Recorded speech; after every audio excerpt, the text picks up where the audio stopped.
Hello everyone and welcome to round 2 commentary of K-12 grade championships that are taking place in Spokane, Washington. I'm WGM Sabina Foisor, very excited to bring you hopefully another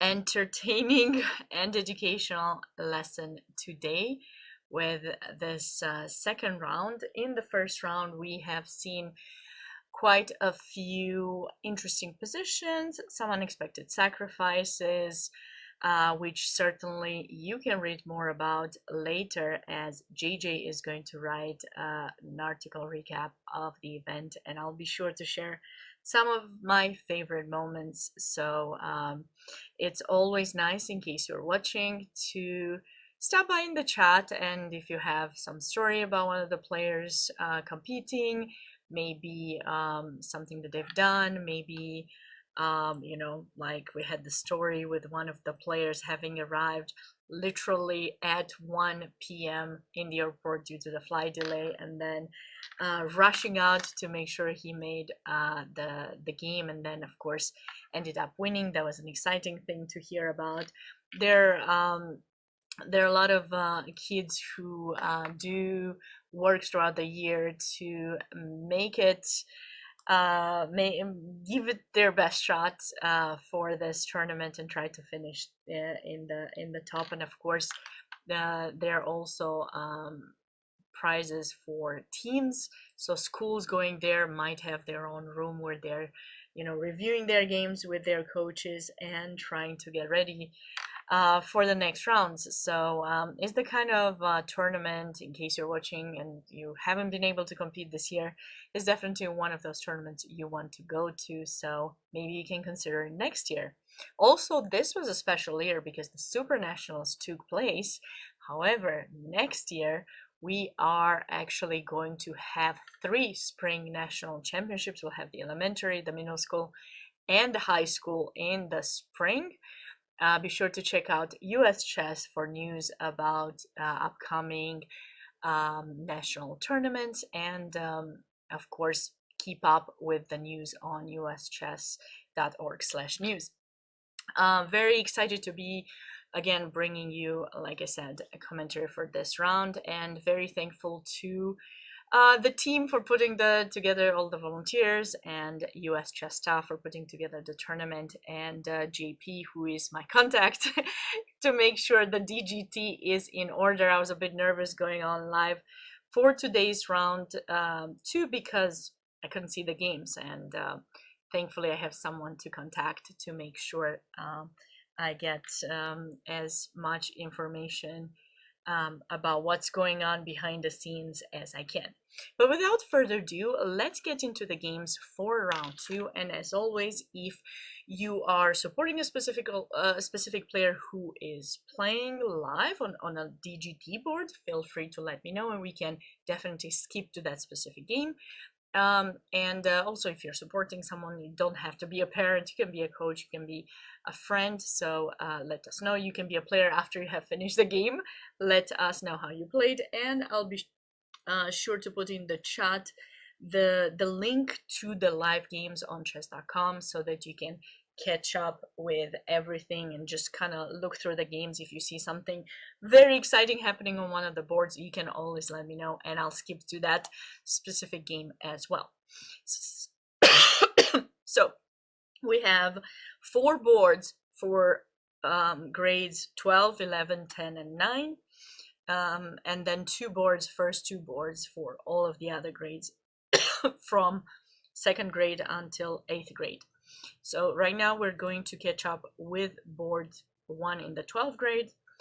We have Ujwal Garin playing against William Safranek. William has won a nice game earlier in the early afternoon, and now is playing the Dutch against some kind of English system. And the players have reached the following position, where I would say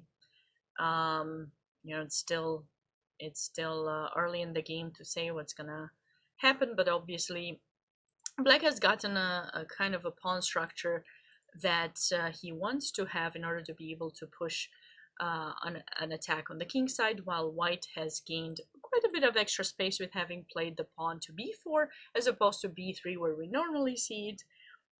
So this is going to be, you know, the side of the border white is going to focus on the queen side. So we'll see how the development will continue. Probably I'm anticipating castle. White very likely will castle as well, and then black can figure out what is the best way to proceed further. I'm not sure if we want c6.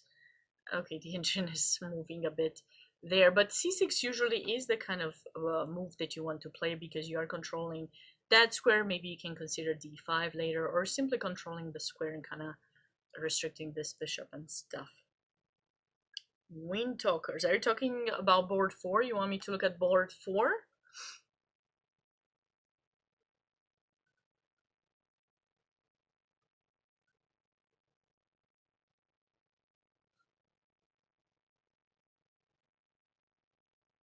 Please let me know if you mean board 4 or I'm not sure. Just to be sure.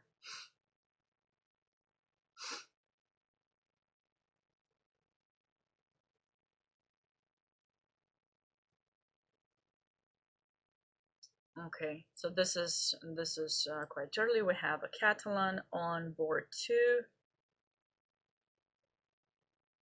Okay, this is this I think it's completely out of theory at this point, because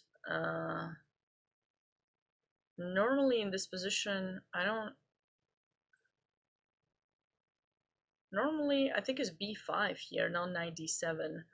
So I don't know if black has confused the lines or simply doesn't care about the pawn, wants to give it back and just have kind of pawn structure where he might put the bishop in b7 and have relatively safe position. Maybe knight c3 for white could continue, or e4 first, then knight c3 to avoid trading the knights.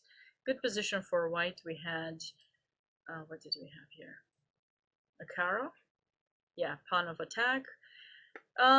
Okay, in these lines, personally, I do like after knight f3 to consider bishop g4 first for black. It kind of helps getting the bishop out. You're playing the Kara after all. You want to get the bishop out before pushing the pawn. But that's my opinion. Now we get to board 4. Maybe this was the one that Wind Talkers wanted me to look at. We have our Salgardesi playing against Samuel Anthony Paukovitz.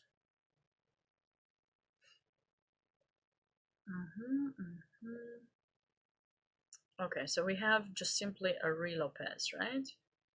b5, bishop b3. b5 is necessary. White has protected the pawn, and I always like to remind everyone, if you're playing against a Lopez, if white protects the pawn, whether it is with rook e1, queen e2, d3, knight c3, although that's more rare, you want to make sure you're pushing b5, or else if you do not do that, white is actually threatening to capture and grab your pawn in e5. So you need to make sure that that you immediately play b5 to deflect the bishop. Now your pawn is safe, so you can consider playing with d6 or d5 later on, up to you. Okay, black played with d6, c3, and this is still theory. We have the Chigorin variation, c5, a4. b4 is usually the response we would get here with black, but black is thinking potentially a bit. Maybe bishop b7 can be played as well. The most important thing is just to make sure that everything is covered on the a file, and once it is, everything will be fine. I would personally go b4 here, and then knight bd2, and then I guess we can go rook b8. As a follow-up, the bishop will be placed potentially in b7, the knight goes to c6. This rook tends to go back to e8, and then the bishop kind of is recycled to g7, and black has the ability to attack the center with d5. But this is really far-fetched if white doesn't do anything. Of course, we would have the time in the world to do everything, but of course white will be doing things. And an important attempt for white is actually to get d4 in. It is very important to get that move in. I don't know if white wants to play h3 first or not, but d4 is certainly something to be played. Seems relatively, equal right now, but It's just the opening stage. Anything can happen, of course. So yeah, we can wait. We can wait more for this game. If you have some particular questions, please do let me know about this game. If not, we're gonna go to the next one. So board 3. So this is board 5. This is board 1 in the 11th grade. We have had a Nimzo, Queen B3 Nimzo, C5, and Knight F3. It's actually interesting. I think a lot of people against the C5 tend to capture there, but it looks like White decided to play Knight F3, obviously. This is a line, but I don't know. I don't know how often Black plays this line. Knight takes, Bishop C5, and then we can retreat.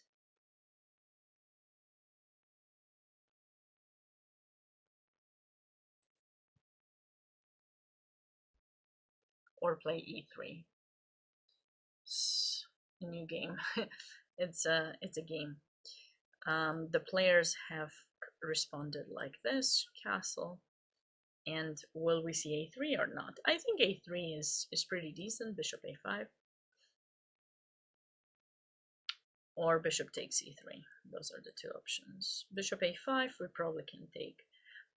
And Black has to rush, in my opinion, to grab that pawn, because if you don't take it soon, White can retreat and play b4, then you might risk of not getting the pawn back. So usually it's knight e4 that Black plays and tries to recapture it with the knight, and then they do want to get the chance to play d5 in that position.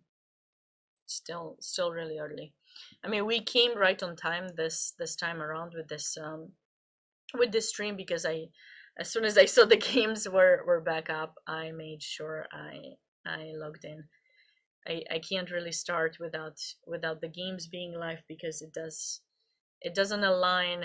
Everything doesn't align. Queen g4 is always a tricky idea against this pawn structure, because you attract either king f8 or g6, and nobody really wants to play those moves to weaken the king. So yeah, takes queen g4.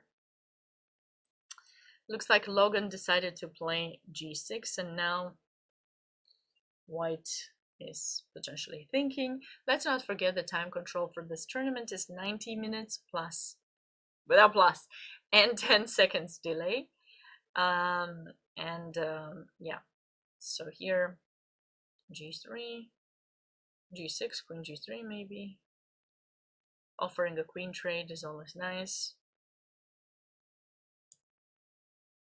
Knight f3 could be played as well. I'm just worried about e5.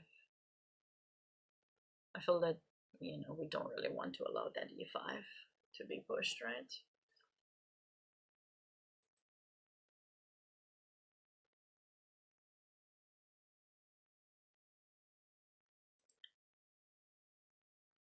We have a Caro-Kann. This time Iris has to face the Caro-Kann with the white pieces.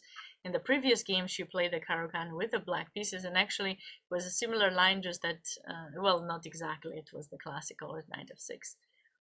Okay, so she went knight e2, c3, knight f4, takes, and h5. It's always nice to advance with this pawn as much as possible, because it does help White for potential kingside attack later on. Of course, you can choose to castle long, but not with a bishop here. When there's a bishop in f4 is a bit harder. So I think I would say that I'm kind of liking this this position for White a bit better. Queen takes d3 will be played likely. Black will castle, and I'm curious to see if Iris might try some knight e4 and long, kingside attack, or maybe long castle, king d1, and then move the knight and try some kingside attack. It's time to build up some pressure over there. What was this, Trompowsky? Yes, so we had a Trompowsky. It's been a while since I've seen these. I actually have played this myself with White, and I wasn't quite sure how to deal with this move. Both moves are possible, of course, for Black. with when you capture with the e pawn, there tends to be a weakness on the d5 pawn. So white will play c4, and then will fianchetto the bishop, maybe e3, and the knight will come to f4. This other knight will go to c3, and there'll be quite a lot of pressure on the pawn in d5. Whereas when you capture like this, you're capturing towards the center, but you are weakening a bit your king. But by doing so, you do have e6, so that pawn in the center will be relatively safe. That's something to keep in mind. Okay, so white goes quite aggressive. Is that a freebie? Knight a3, it's not really a freebie because I guess you can take, but how good is this move? Let's see. I guess maybe it is. I was worried I was going to castle and maybe win some, but I don't think so. Maybe even check first. And then, wait, king e6? I don't know. I would like to play this position with white, and knight comes to d4. What about king c6? Maybe we don't check. Okay, I was trying to be fancy, but you know, not all checks are good. Just because you can do it doesn't mean you should. Same as in life. A lot of things, actually. So king c6 protects the knight. And now, I do want to play that at some point. Not too soon, because I don't want to allow bishop h6, but at some point in time. At some point, black is okay here. Wow. Very interesting played by Abiram. Okay, takes, knight c6, gives up the pawn, and has more than enough compensation for it. Very nice. So the current position is what? Yeah, the current position is this one. I try to play it out. Further impatient that I am, you know. I have patience in chess, though. I gotta say, it's like chess. It's very interesting how chess teaches patience. In chess, in life, it should teach patience too. But I don't know. That is dependent upon things. But in chess, you have to have patience. You have to always look at different ideas, make sure you understand the threads, look at what your opponent wants to do. You can't just play whatever you want as fast as you want it. I know that. Okay. So this game... Ooh, what is this? Interesting.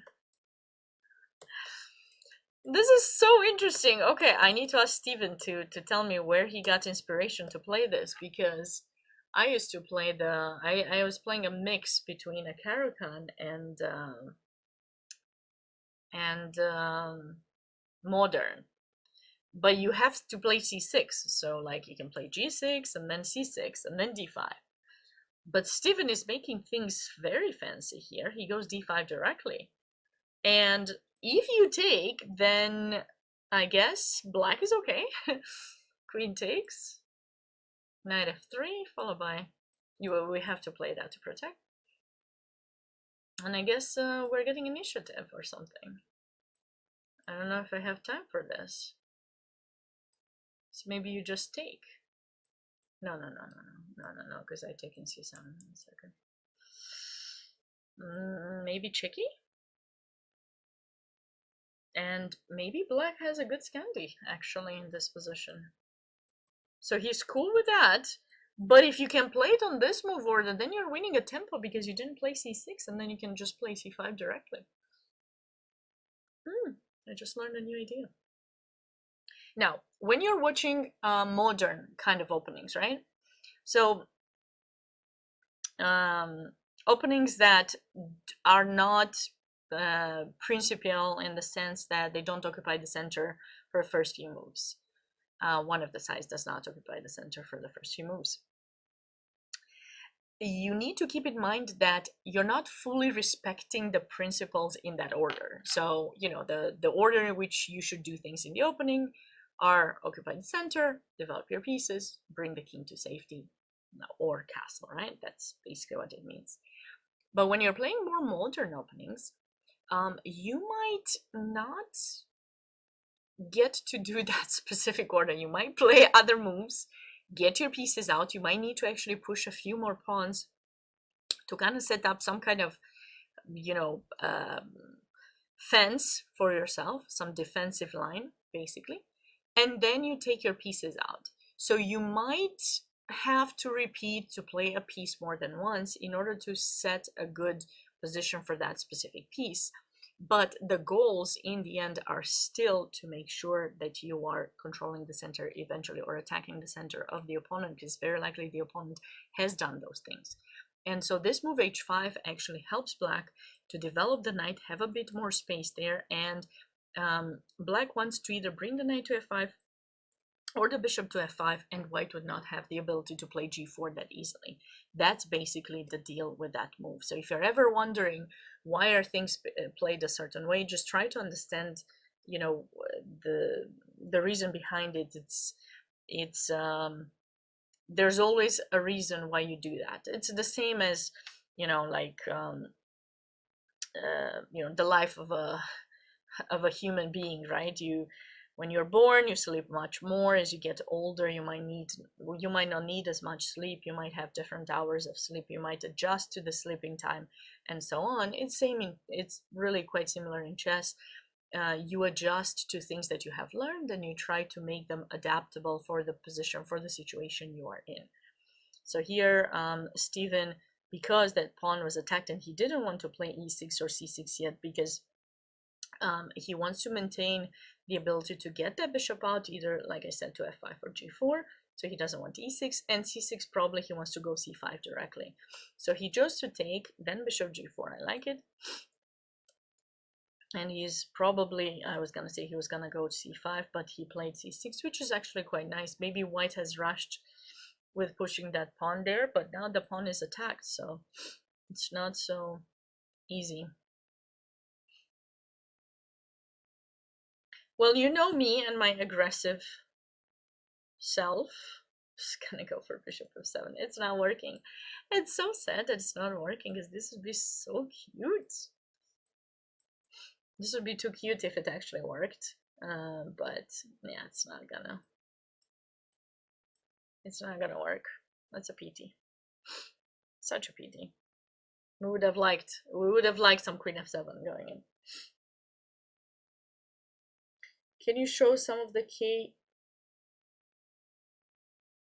K1 sections before the games? There's no games for K1, Doug. I'm sorry about that. We have from second grade and up. There's a link pinned to the chat. If you click on it, you can actually see which games are broadcasted live. So you can tell me which number game you want me to go to, but yeah, I'm happy to. But the games from K1 are not broadcasted. I'm sorry about that.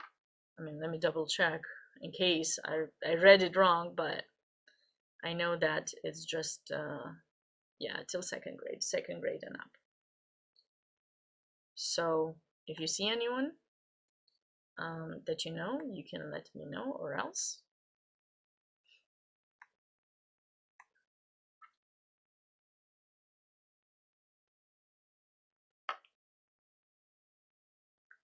unfortunately I cannot.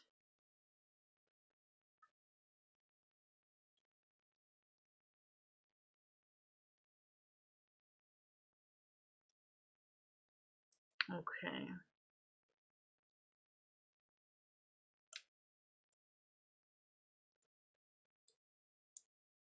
I wonder if queen b3 was an option here.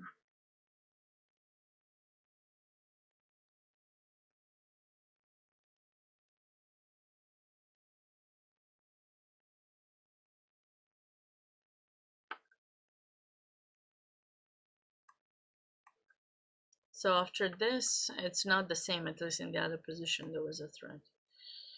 A game of Advik Manchada. Okay, let's see. So Advig has the white pieces. They play the French. We never French. Okay, a3. This is theory. 97. Queen a5 is another option here for black. I used to play this. I remember it's kind of a nice idea because you're attracting bishop d2, and the whole point is to take this bishop away from a3. And then there's this idea with queen a4. So you're locking this pawn in so that white doesn't have the ability to play a4 and get the bishop out there. But the 97 is another, main move for black, and then white plays queen g4. This is, like I said earlier, has become very typical. It tries to attract some kind of weakness, like maybe g6, king f8, or in this case castle, and then tries to put some pressure on that side of the board. But there won't be too much that you can do. f5, of course, necessary. And now, though black doesn't have a knight in f6 to defend h7, the rook in f6 should be a good defender for black. Bishop g5, and now I'm anticipating rook f7 probably, and white can play queen h4, h or g, one of those pawns, maybe h.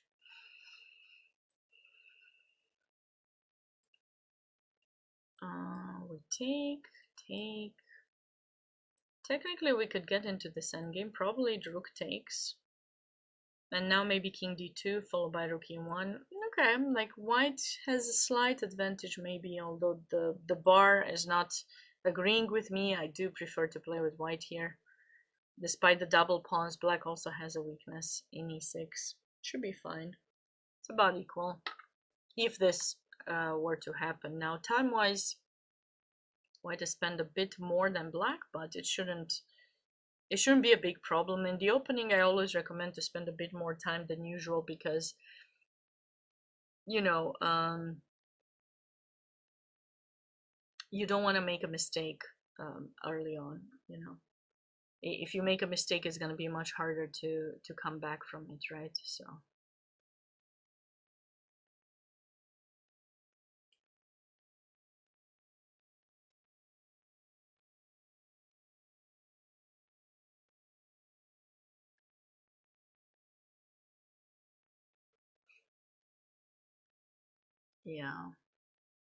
Yeah, sure. Is he your friend or student, or?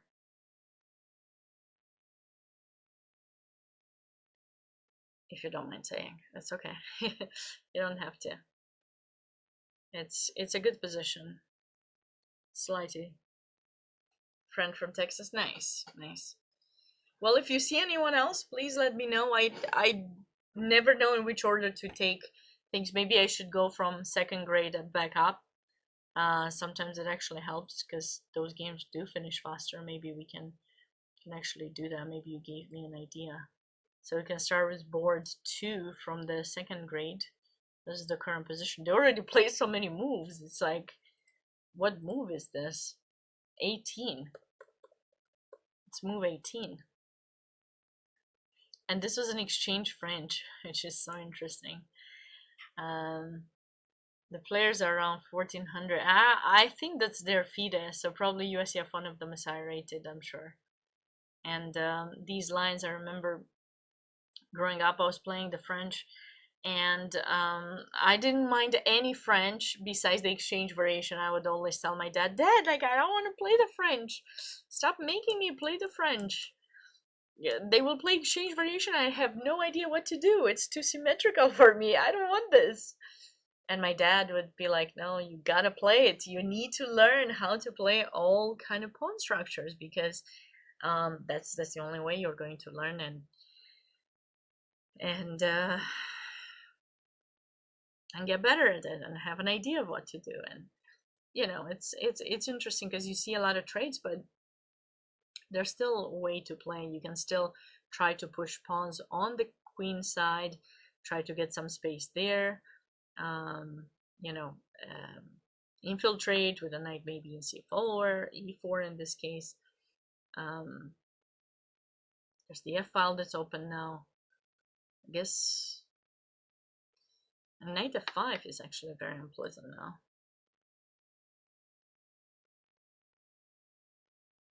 Because out of nowhere the F file has opened, so white actually gets to put pressure, you know? Tricky, tricky. Who's playing on board? This is board 1. What do they have here? Of course, the London. It's become very popular these days. Transposition, no London. Transposition to some kind of Benoni without c4 for white. So without c4, actually you have the ability to use that square for a knight or for a bishop as an outpost. It's not that bad. 11 years, hey. No, it's just an opening. You should not dislike it. You should try. Listen, in life, if you can't do something, what, you're gonna give it up? You're not gonna do it anymore? No. When you grow up, if your parents, you know, I don't know, maybe I'm not giving the best examples here, but like, if my parents would tell me I have to eat something even if I didn't like it, and I had to have it. Like, it was that or nothing. It was your choice. My choice. The only thing I escaped eating growing up were mushrooms. That was the only thing. I was like, what if they're poisonous? I need to be able to call for help. So you guys can eat them. But you know, but I couldn't escape anything else. I had to. It was good. I had to grow, you know. You have to do it. So if you don't like an opening, trust me, study it more. Go on one of the top websites that have tactics, select the tactics on that specific opening in that specific variation, and let the computer show you hundreds and thousands of positions with tactics that happened in those games. Replay the games fast because you have that ability to do so, and then try to learn those positions, no matter how difficult they are. It's going to help you on the long run very much, because you never know those pawn structures when you're going to encounter them in your own games, and you can encounter them from different you know, move orders, and you need to know what to do, and that is the best way to do things. You cannot only choose the things that you really like. You have to learn, even if you're not going to play it, still study things that are feeling uncomfortable, to get you more versed in the knowledge of pawn structures. Okay, so this is quite typical for white. Basically, the whole idea is we retreat with the bishop, we get the knight here to free up the f pawn and to prepare some f4, e5. The rook usually tends to go here. If you play f4, the queen could also go there. Sometimes this bishop gets retreated in f1 and the knight can go to c4. White's having, oh, e5 was played. That cannot be good. The first instinct that I have is f5 is probably not the best, but that would be something I'd consider. And I tell you why. He's black is locking in the bishop in g7 and the knight and the rook and everything. So if we can actually do that, that would be nice. I mean, it's not necessary, but, or maybe this, but this they take.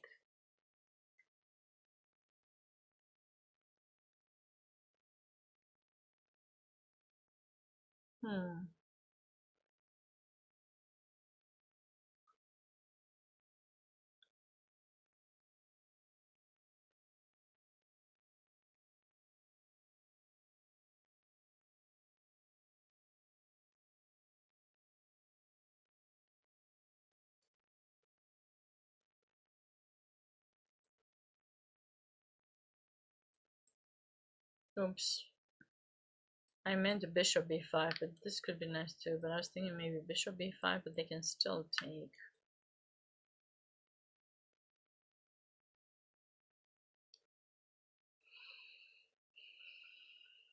What about this? Nah, we lose the e4 pawn.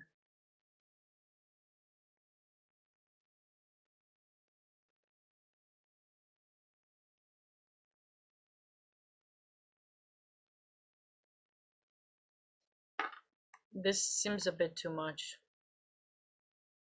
because we're locking in the bishop. What is the best move here for white?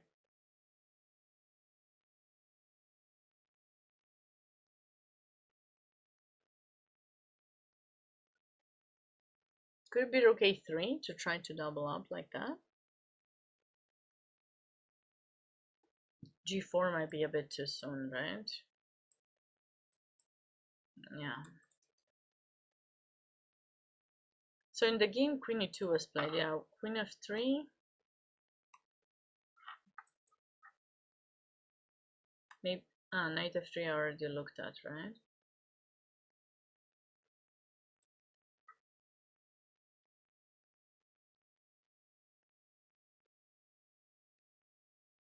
What are we thinking here?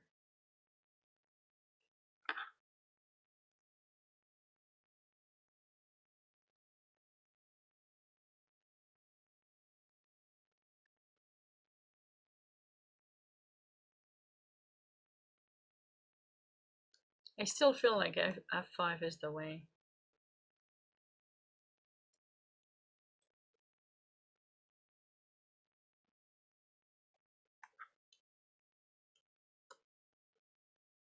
No, I don't like the bishop in a2 at all. Why did white put it there?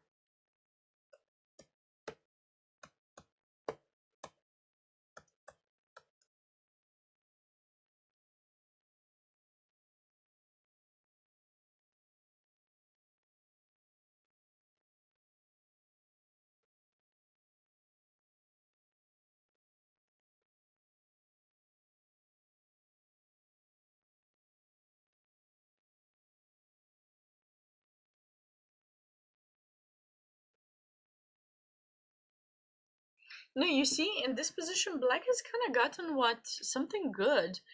You want this pawn structure, you want an outpost in e5, and you want this pawn backwards there.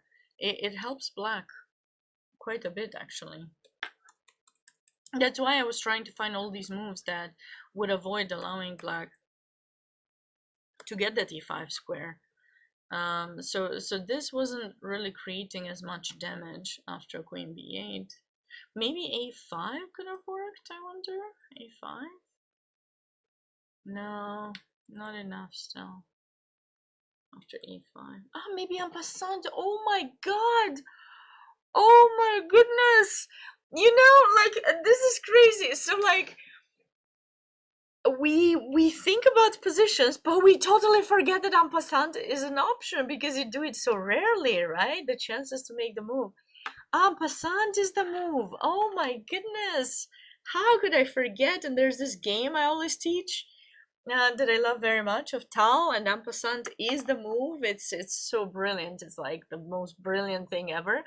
And I always explain everything, and I can't believe I missed it. I'm gonna save this game for my idea because it's so easy to miss about this en passant idea. So just capture, and now, you know, when black recaptures, now we have created a weakness, now we have blocked the file, we have not given black an outpost, we have not weakened our pawn in e4. So many good things. You feel so much better. Great. I'm glad I can make you feel better because I felt totally bad when I missed that move. Oh my. Oh yeah. Yes. So en passant is the way. That's the way. That's the way. I like it. Yeah. Now I don't know what's the next move, but that is the move. It's like, I don't know what we do now. Let's see. This allows queen c6. I don't like it. Could we go f5 directly? So we're still giving the square, but in a different circumstance in which we are putting pressure on the king. Takes. No. Takes. I need a knight. Can I do this, or is it too much? Nah.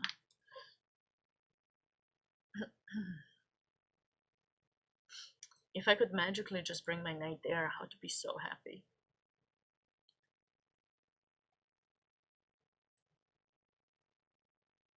No, but if I take like, nah, what's a good move for white here? Like a great brilliant move.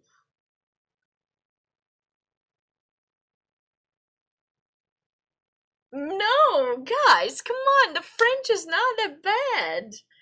The French is not that bad. How did we start having this conversation? Ay, ay, ay. Difficult. Maybe we should have this stream in French language and talking about all the French games that are played in the tournament. They should do like a pattern tournament, you know, for grade championships with like specific openings, and especially those that are disliked. You know, you do a like you can do pre-tournament survey to see what are the most disliked openings. Yeah, let's do that next time. Most disliked openings, and then those are going to be the ones. You know, there'll be like a bowl of the worst, you know, games, like written on little notes, and then before each round the arbiter would pick you know, one of those openings, read, okay, today you're gonna play this, and everyone has to play the same. Wouldn't that be brilliant? Oh, I just discovered a brilliant idea. I'm gonna tell them now to do that for next tournaments. I mean, I think that would be brilliant. Nobody will ever play after that. Wait, why isn't it knight b5? I like knight b5 so much. I want to take d6. Why you don't want it, computer? Why don't you like my move? Why did the thing drop so much? Oh no, it didn't. I guess did I not put this move here? Okay, maybe I forgot. Oh, I put it earlier. So now if they take, we do this. Yes. In my mind, I thought I put it in. I thought the bar dropped, and I was like, come on. Yeah, now we take here. Look at this position, so brilliant. Okay, so we found the right path. En passant, not queen e2. En passant, and kaboom. And bishop opens up. Knight. I mean, if you play here, it's gonna be a sad story for you. So sad. We take, and then we just gotta get this knight coming in, and GG. I just wanted to put some brilliant moves for white, and the deal is sealed.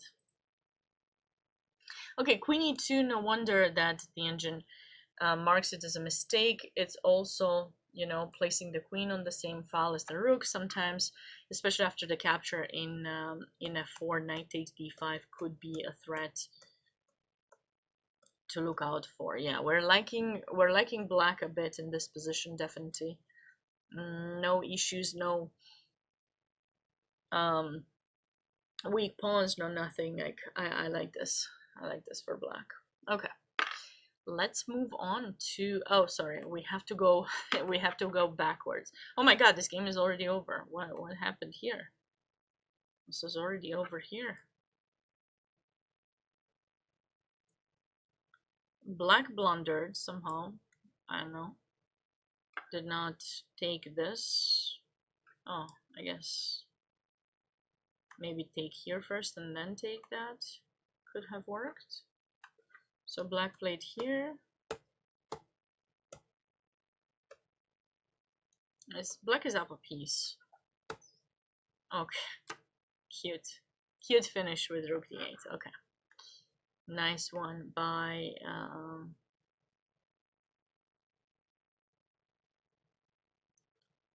Max. Ooh la la, we need to see this game. Jalapin Sicilian.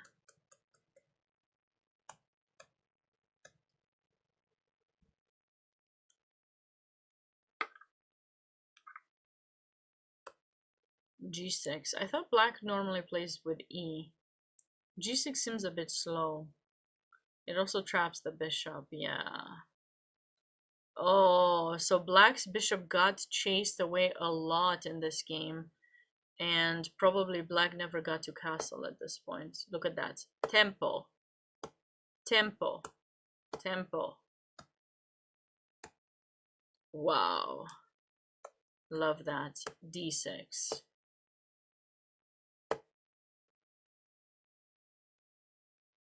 And now, how is white finishing this game?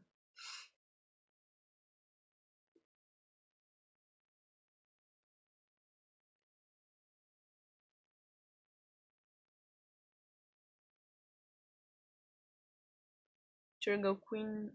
Is queen d5 an option?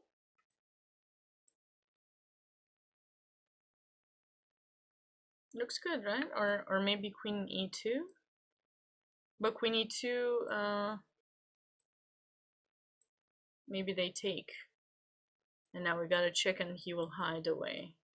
So white has to be careful, like we don't want to give up that pawn. So queen d5 to maintain that pawn protected and this attacked. Let's not forget white is down a piece here.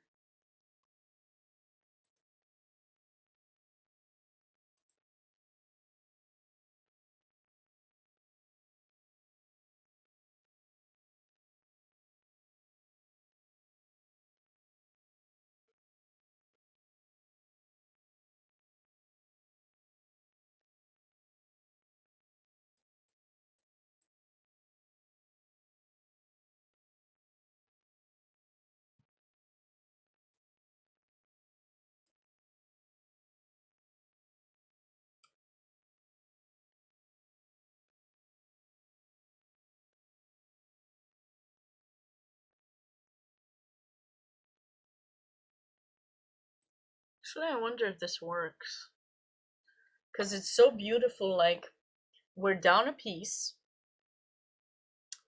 And we're not in a rush to get it back. Obviously, we can take it anytime. But the idea is we want to give queen b5 check. And then kind of take there with the pawn. Or maybe some sacrifice in a7. This looks really good for white. So I guess Brian is still thinking, but this looks dangerous. Dangerous.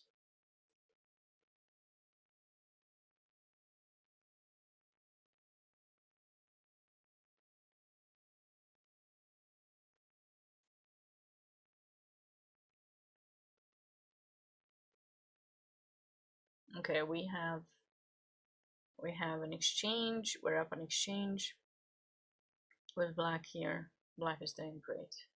Black is on the way to win there. Ooh, what have we got here?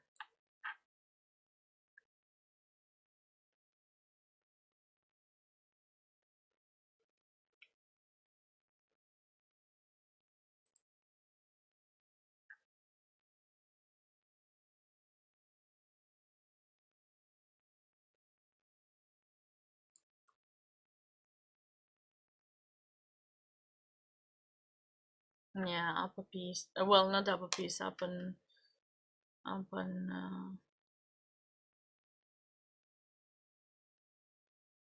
two pieces for a rook. Very, very well played by white. I love how slowly white's improving the position. Look at that, 94 with tempo. c6 is hanging, but she didn't take it. Bam, bam, bam. And you have no way to stop the b pawn. The last few moves were really nice. This is a game we looked at earlier, like we were around here somewhere. And I was saying black should be okay here. Now white is out of attack, but maybe he'll find somewhere.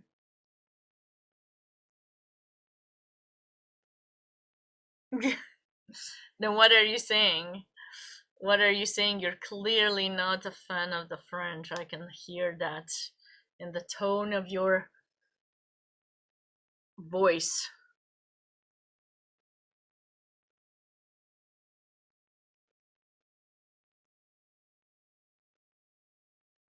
In the tone of your writing. Can you say in the tone of your writing?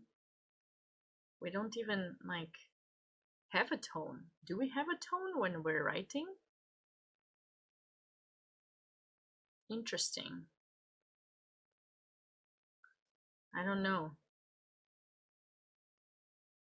Maybe we do, maybe we don't.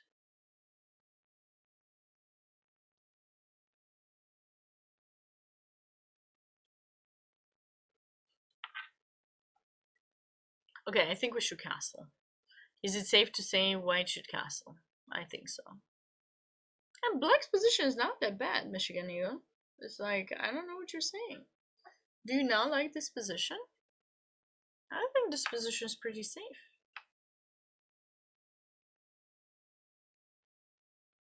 Hi, chess pawn, welcome.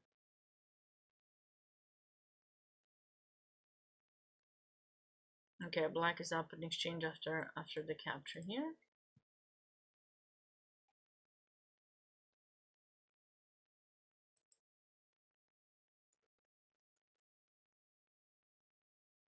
Okay, so we had the Nala pin. Oh, this is one of those games where white's gonna build up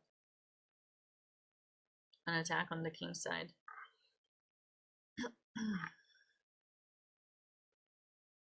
Oh.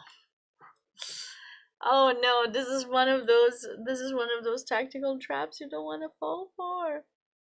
No. I fell for black. B6. The mistake that cost him the game. My volume is extremely low. Is it, guys? Is my volume extremely low? It shouldn't be. I don't know. Is it? Does it change anything now if I do this? Can you... I'm not yelling or anything. It changed something? Okay. I don't want to yell, but... Sure. No worries. Always happy to help.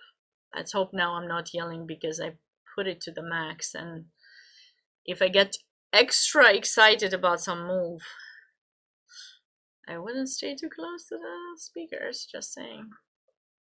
It's not on me, it's on you at this point. I have tried to be mindful. I'm just kidding, don't worry, I won't yell. The mic is a bit further away. I just wanted...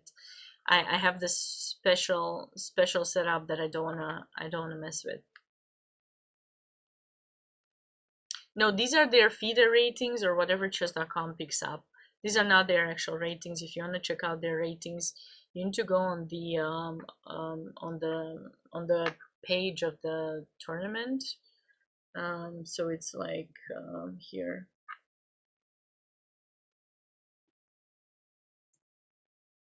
If you click on that link, you should be able to find all the pairings results and everything, and you'll see their actual ratings. Yeah, I don't know how chess.com pulls them from where it pulls them or something. I'm not sure.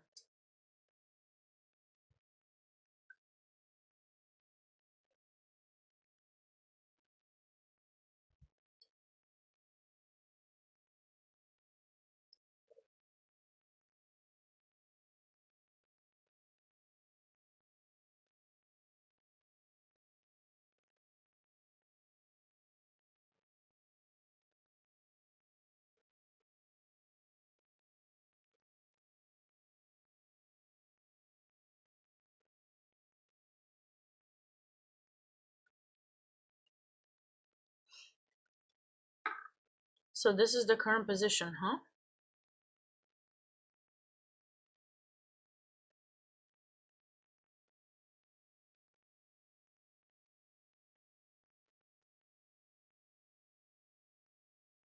Normally black is getting more than this. I think the pawn in d5 might get lost, right? Or at least it's gonna be pretty weak. I feel like we can do something like this, and white should have a better Better position. Much better.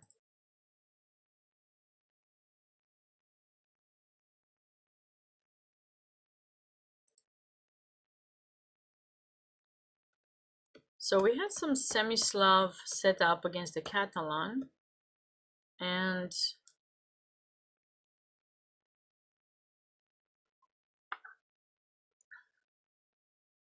White, I think, had to play this, but instead captured, and could Black have just taken the freebie? It's like a free piece. It's like, this doesn't do anything, it's just Black's king is fine, and we just won another, like, a piece. Well, now White escapes with the knight, no more material gain. And so position is about equal here. Ethan's game is definitely going quite well here. What was this? Ah, this was a carol. Another carol.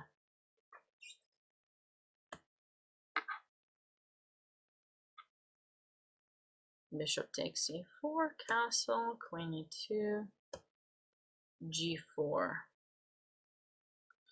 G4, this is kind of an idea that you want to be aware of, both in the Cara and the French. Whenever White plays G4, this is the spot that you want to make sure you can utilize for the knight. So it's very important that you have either a bishop in e7 or a queen in d8 so that you can use the square, offer a trade, and these trades should be perfectly fine for Black because Black is lacking some space. So, wait, he took with the knight. I was expecting pawn takes and then try some c5 actually here, but he took with the knight. Oh no, that can doesn't that allow e6? Am I dreaming? Am I dreaming or what? If I play e6 here, what do you do?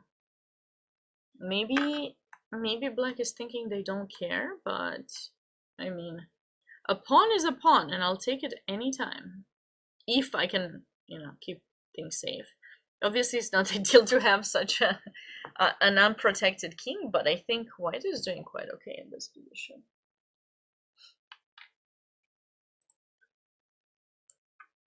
Okay, White decided to go back to d3. Maybe f6 is what he's planning to do. Queen c2, f6. Not yet. But eventually that will be the move to be played, That will be the move. Okay, now I think it works great. Because it comes in with tempo. So that was not very wise. You have to take. Now we recapture, and then this bishop has to move somewhere. And now I feel I want to sacrifice. Let's go, bishop takes h6. Ah, yes, queen g3 coming in. The attack is getting prepped. It's a very, very pleasant position when you can have such a sacrifice. It's like, where were you all my life? I wanted to take that pawn. Anyways, we'll see if I mean, I could almost bet that he's gonna play f6, but we're not gonna bet. I'm just guessing he's going to go for f6 here. It just seems like the most natural move, unless he is somewhat worried about trading the bishop. I wonder if he can even take directly, but probably not, because now there must be some kind of defense for Black.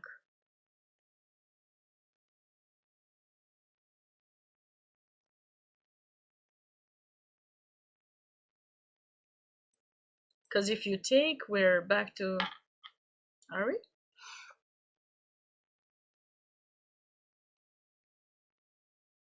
We are not back to the same position, because now we're at tempo down, so now it's Black's turn.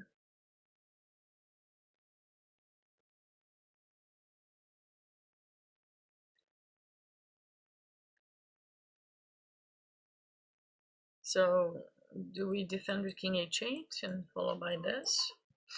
Yeah. And now black is the one who starts giving checks and things. So f6. We'll be back to the game and see if f6 was played.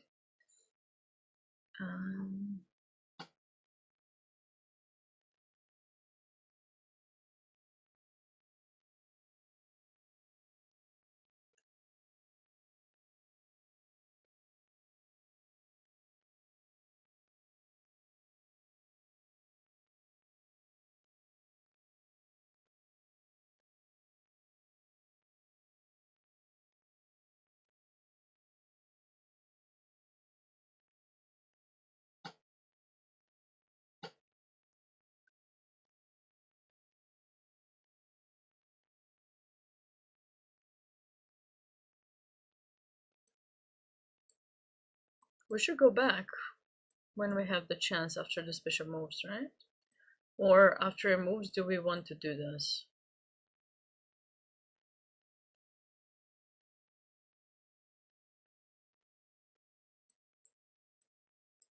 This would be good for white, but I guess black has a slightly, maybe this, and then this.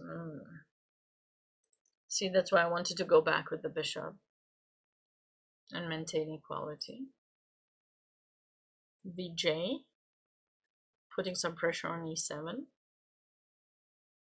in this Smith-Mora / Alapin kind of position. We have a dragon here. Dragon. I don't know if this last move was good for white. I think white usually starts some g4, h4 attack in these positions and lets black capture and then white recaptures. I think g4, h5 is more typical of this kind of positions than what was played, which was knight takes c6.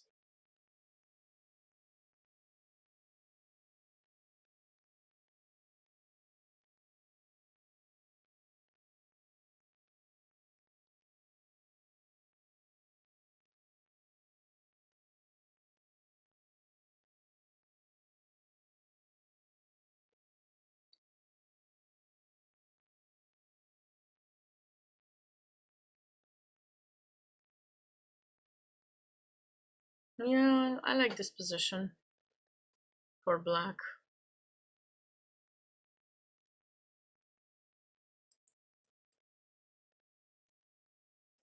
Maybe just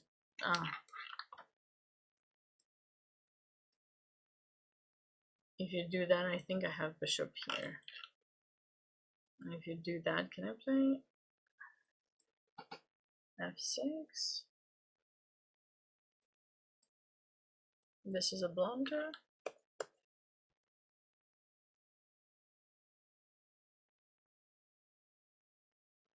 Knight g6, maybe? I wonder if I can take... no, there's bishop c5. Apologies, I totally missed bishop c5. I can't take. So we need to move this bishop somewhere and just make sure the knight is not going to be lost. The nice thing is that you actually have the ability to take the pawn, but also escape through c4. So black should be fine there with the extra.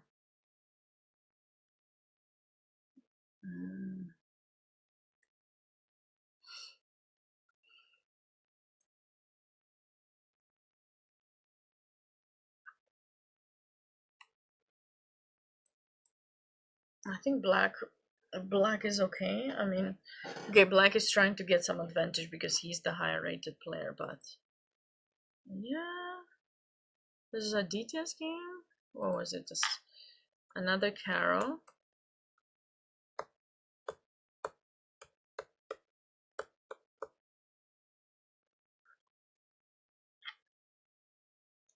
So f4 or bishop f4. Aditya chose f4, bishop there. And now do we take with the queen or the pawn? That is the question. If we take with the pawn, we have more space. If we take with the queen, we're stopping them from developing the dark square bishop, or at least so it may seem, but I don't know if you're really stopping them. I mean, maybe black is okay to give up the pawn and just kind of have some... No, this would be too much, right? This would be good for white. Maybe we can even try to trade the bishop.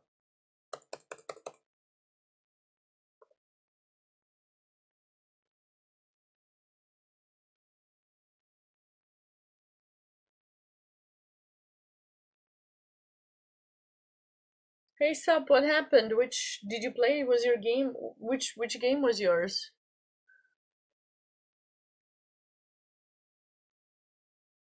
Which game is yours? Or did you? Was it in the morning or where?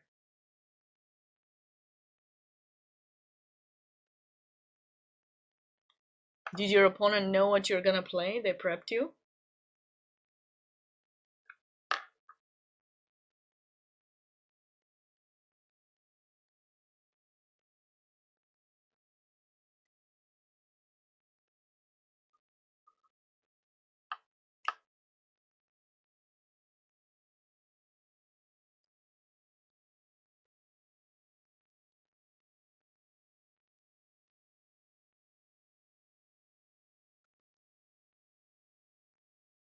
Let us know if you want, or let me know what happened.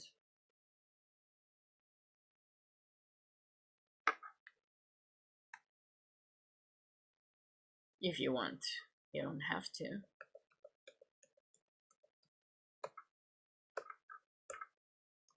Wow. Okay, this looks quite fine actually for white.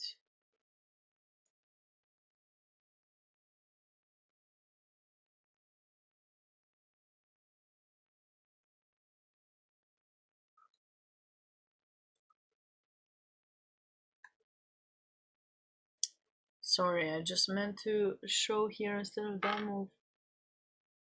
Ah, I couldn't play g4. What about f5?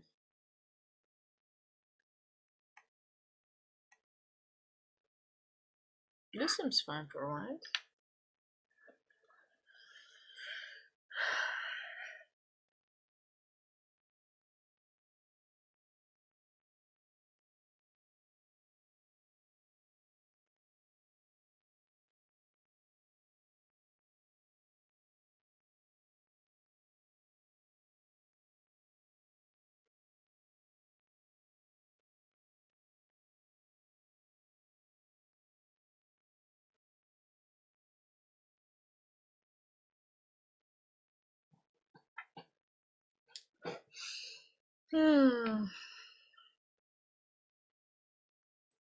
What about if we take an f5? Now it's different because you can't take. I'm actually liking this a bit better.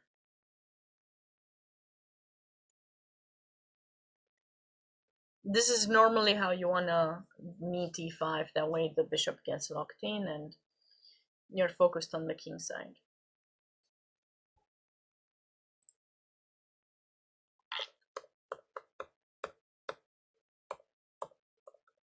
King's Indian. Queen c2. That's a surprising move. I don't think I've seen that move before here.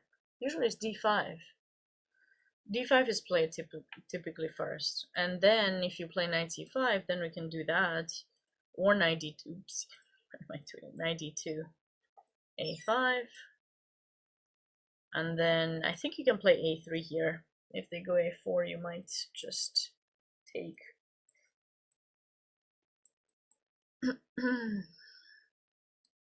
I think there's a line like this. I could be wrong. Sorry, the pawn is protected. My bad. So we just win a pawn, so that's why that's not a possibility. So usually, basically the whole point of these systems is as follows.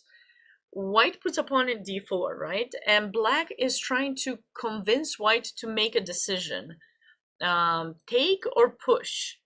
You can't really hold on to the pawn there too much. That's why they typically indirectly put pressure on e4. They're threatening to take in d4 to be able to win the pawn in e4. So here you either take in e5 or you push. I think those are the only two options for white. And I don't know that I like this idea because this bishop, this dark square bishop, is the heart of the game, in my opinion, for white against the King's Indian. You need that bishop to be able to trade black's bishop in g7 and to control the dark squares because all your pawns will be placed on white. So losing it is very sad, and it will give black the ability to play stuff with f5 and just kind of open up the position, and I'm not a fan. That's why I wanted to play d5 earlier. Okay, Sebastian is prepping something. I'm not sure exactly what, but something. Wait, is the game over? No, this. Oh my goodness, Steven! Steven just taught me a new line. Is this your game? Hey, sup? What's up?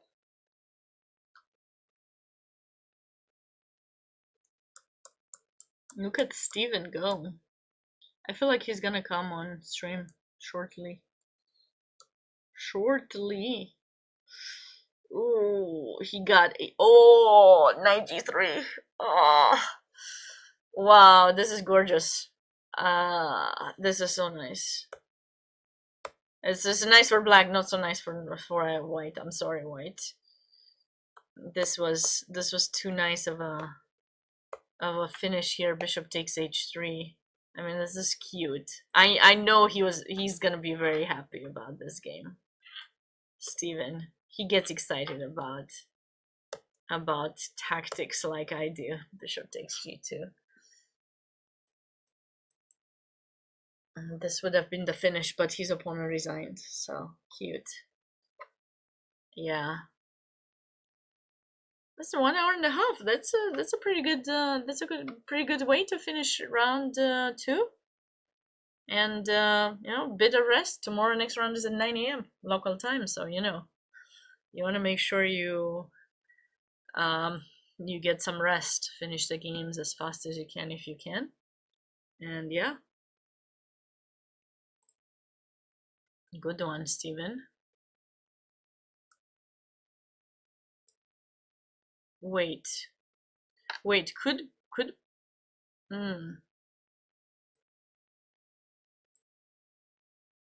I was gonna say, could black take one of these knights, but I think we can recapture like that.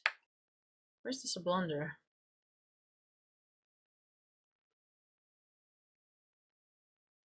Oh, b5. Oh, he played it. Oh, okay. I thought black didn't play it. Okay. And now bishop takes. Yeah, and now black just takes here, and you take and recapture with something, and then probably king. And black has 2 pieces for the rook. This should be pretty good. Oh, that's tough. See, this is the issue with hanging pieces. You think you're fine until you're not fine anymore. Just out of nowhere, some tactic happens, and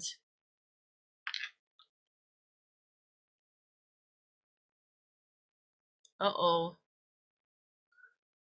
this is nice. Iris likes these deflections. This is the second game where she's deflecting a piece, deflecting the queen, and now she's gonna take. She's gonna take here, I presume, right? I mean, that's why she did it. She cannot take in c6. I mean, it would be nice if she could take in c6 first and then come back and take, but there's nothing here after the one more check. But she can just take here, and and now she will have a5, open up, get the rook in. Very nice, Iris. Sorry, let's go back. What happened in this game of Logan's? White is building up some attack. Logan has to be cautious here. Bishop takes, of course, and maybe h5. But black is okay. Nothing else happened here. It's still pretty balanced.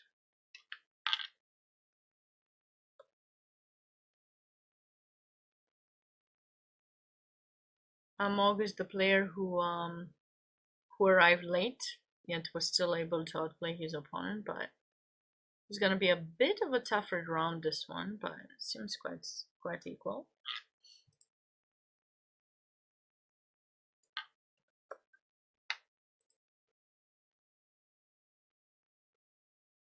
And William on his way to win this game. Okay, I think I've recapped most of these games. I'm gonna be taking a short break, maybe somewhere around 10 minutes or so. And I'll be seeing you guys on the other side of the break. As we take the break, I'll be sure to leave you with the top 8 boards so that you can check them out. And if you want to look at some of the other games, the link is pinned in the chat, so feel free to click it and go to the chess.com broadcast and select the game that you're interested in. Tomorrow there will be 3 rounds for those of you who might leave and might not be able to come back. Tomorrow there are 3 rounds, and we will start streaming. I will start streaming at 9 a.m. Pacific time, which is 12 p.m. Eastern time. So I certainly hope that, I'm not leaving forever right now. I'll be back. But just just wanted to let you know that tomorrow I'll be streaming 3 games at 12 p.m. Eastern time, at 4:30 p.m. Eastern time, and at 9 p.m. Eastern time. So lots of games to broadcast tomorrow as well. But I will be leaving you now on the break. Like a light square bishop in the French, Sabina is trying desperately to break free. When was the last time I tried to break free? That's not even true. I just want to go grab some more. Maybe I'll have some coffee, I don't know. Although I do want to sleep tonight. But I think I'll just make some more tea or coffee. And maybe just open the door outside on the outside just to see. Although it's how many degrees do we have here? We got -1 Celsius, so feel free to make the conversion. So it must be like 30 something Fahrenheit, maybe.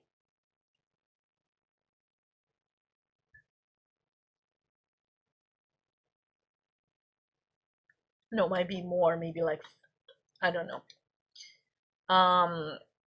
But it's I was very happy that I got a little bit of a walk before streaming, because it's always helpful to just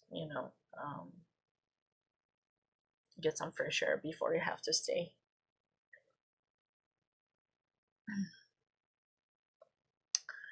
And stream for that long. When was the last time the light square bishop successfully broke free? I can show you. It's really easy. Like, it's very easy to break free. I don't know why you think it's not. Can I press F? No, F doesn't work here. Here, I'll show you real fast.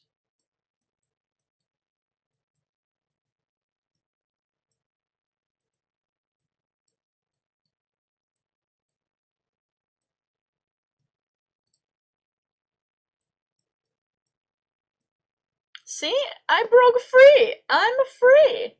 Bishop traded! No cause for alarm! It's happened! Easy! Easy peasy!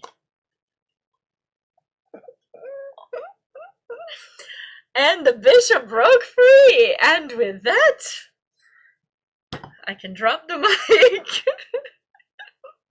That I don't have.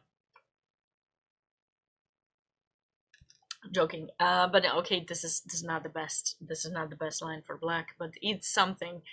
And how do I know this? Well, when I was a kid, I wasn't a huge fan of starting openings, and I want to play the O'Kelly, and I wasn't, I thought it was pretty good, and and then I had to deal with c3 because although the person who showed me the O'Kelly was showing me the main lines with d4, nobody plays d4, so I started meeting c4 or c3, and I didn't know what to do because you really don't want to allow the center, right? So since I was a French player as well, I decided to play e6, and then I would get d4, d5, and then black would have to meet e5, and suddenly you have a French where you have this move, and you're wondering what happened to you last night, like, did you even sleep, or did you have nightmares, or what happened?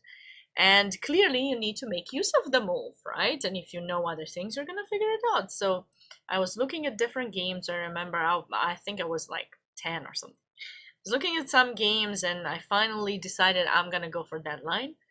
And then bishop d3, bishop there. And I would get these kind of positions where, okay, like white is better.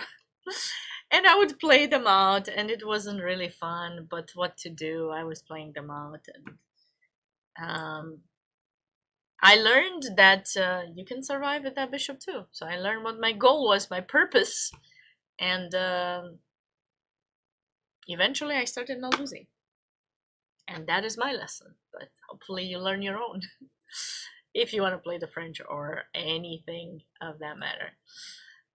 Okay, I think Safranik is actually on his way to win, but I am going to take that break now.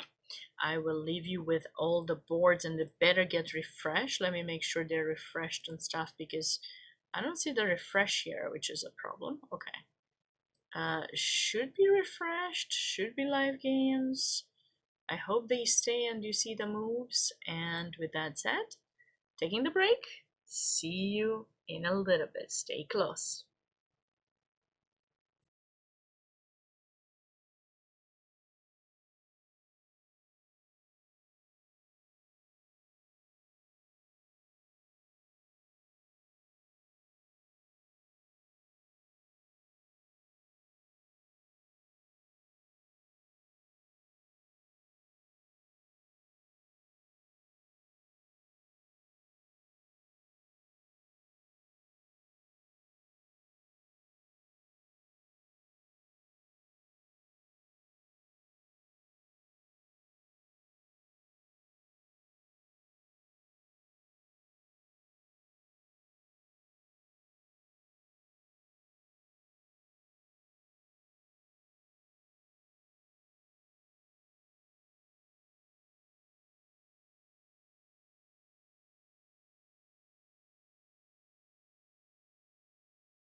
Hey everyone, I'm back. My cat wanted to stop by and say hi and wish good luck to all of the players as well. That's the beauty of being able to stay home. I can bring my lucky cat and hopefully I think for the Super Nationals there was a player who kept coming to see the cat and they were like, oh, can you show us the cat, because really you brought me luck and I want more luck for tomorrow. So yeah, so if you were unlucky today, don't you worry, Regina's gonna bring you luck.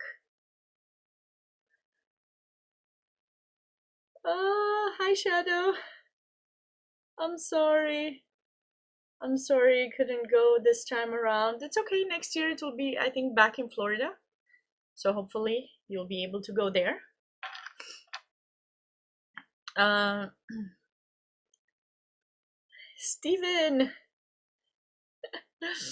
A very beautiful game, Steven. Regina says good job, right, Reggie?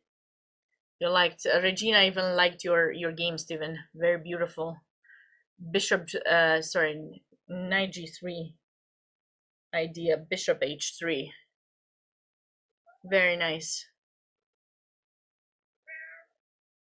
Yes, Reggie. Hi. Yes, sweetie. Let's see. What are we doing here? We got one nice win by William. William has won his game. Going on to the next board, we actually have...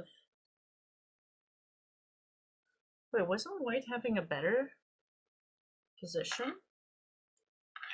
White is having a better position. Ah, he played d5 too soon. I like this position earlier. But I guess maybe e5. But e5 still allows knight d5. But then this is a nice outpost. Maybe we can take and just, you know, place our knight here. And bring the other one. This is a great outpost.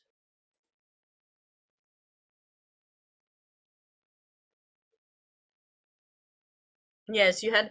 Actually, Stephen, I was quite impressed with your order, because I usually play Caro mix with okay, I can put the position.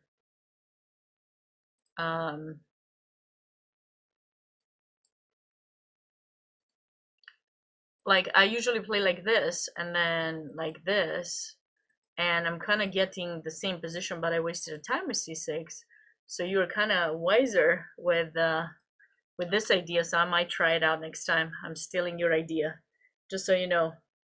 I'll play d5 and see how it goes, because you basically like you basically saved a move.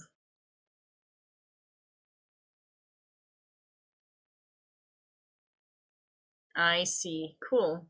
Well, very beautiful. I really liked your idea, so I'm definitely gonna try it out myself. You can be sure of that. Okay. So we like this position. White has played d5 too soon. This is an outpost again I would love to get, so I'd rather play that instead of d5. But White might have missed some kind of idea here. And now he didn't get anything. Not much out of the position.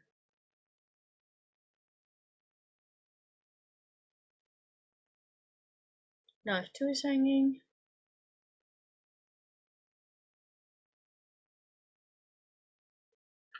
Yeah, beautiful.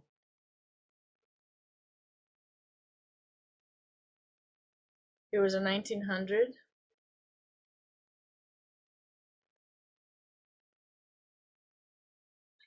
It happens. Those positions are very tricky because it seems that black doesn't have sufficient sufficient attack, but actually he has. It has.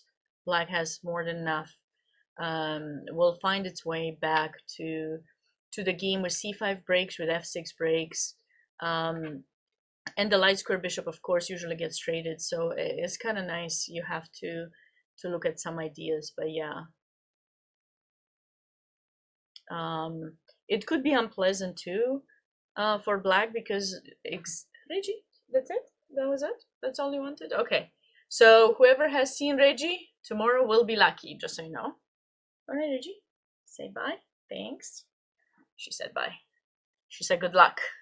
That was her final good luck moment, and she will be joining again tomorrow for those who haven't seen her for extra luck. Yeah, she's probably the first cat to join US Chess Stream. Hopefully, no other cats get jealous. They can join later. We might have a chess cat stream. I feel like I should maybe interview Wesley Saw at some point and just have him, have our cats meet one another on camera on Zoom. I feel like that's something, I don't know if people do. But anyways, this position is not impressing me for white. The pawn c6 looks like it's gonna get lost. And okay, you have the bishop, but I don't know. Maybe we'll see. What you guys saying? USCF? Regina USCF membership? Sure, I should definitely get one, right? Especially now that she's become famous. This is the second time she joins the stream, I think. I did a promotional video before this tournament, and she joined, so I don't know. Oh, I'm sorry. That was... I know. That is very sad. It's I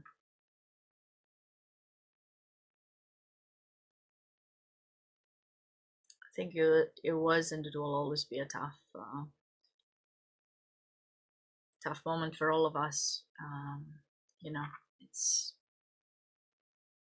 life is sometimes too short for some, and we need to try to enjoy the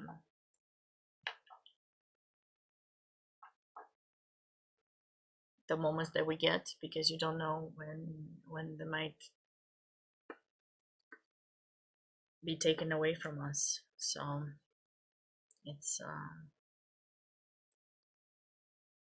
a difficult subject to talk about, but you should be happy, and you should be proud to have met Danya, and having had the opportunity to talk to him, and just kind of try to remember what inspired you, and let it be an inspiration for you to continue his legacy of studying, getting better, trying to make yourself, to be a better player, better human being, and be kind, and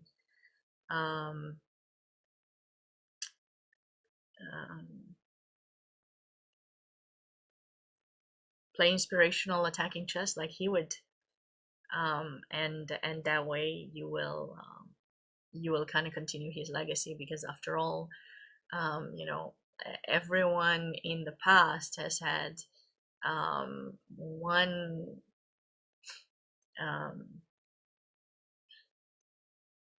way of leaving something behind, and all we can do, the next generations, is to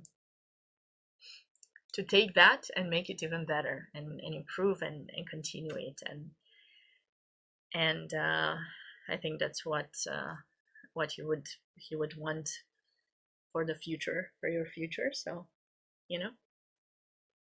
try to think in a positive way, and have it as a blessing, rather than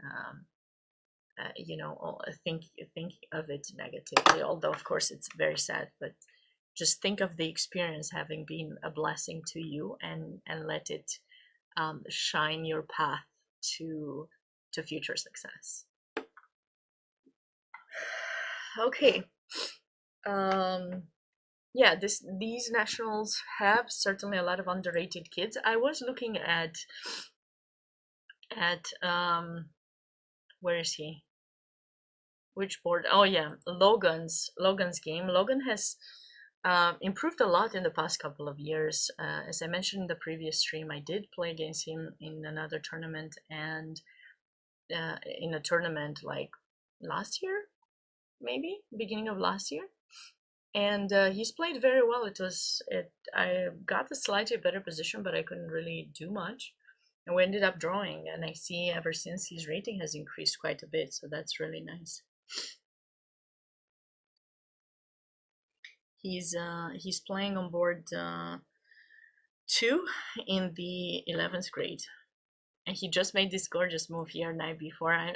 It's kind of nice that I got to the game when this move was played. Of course, like a queen sack to mate. But yeah, you swindle, Logan. That's nice.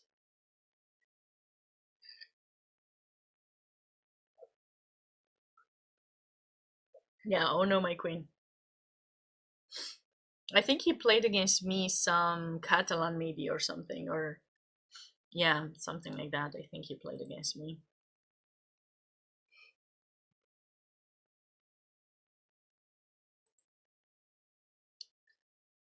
Okay, wait. We were on this board. Yeah, white is not doing very well here. He doesn't have the ability to attack. Dropped a pawn. I don't know. This looks dangerous. This looks very dangerous.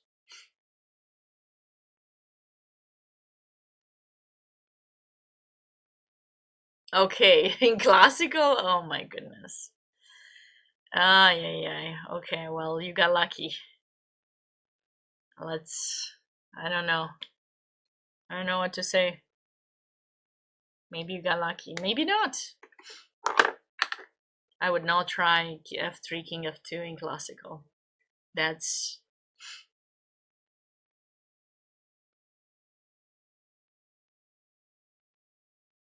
Shadow, do I know you?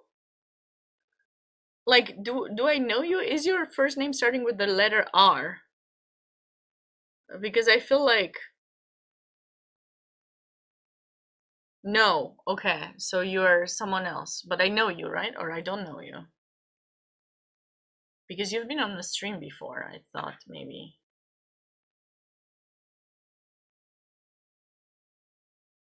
You have met me? Okay, but it doesn't start with the letter R. Okay.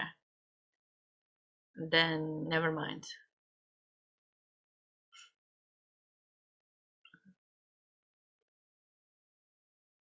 Yeah, that's what I thought, because you were talking with one another and I thought it was, yeah, but I guess it's not, so I don't know who it is.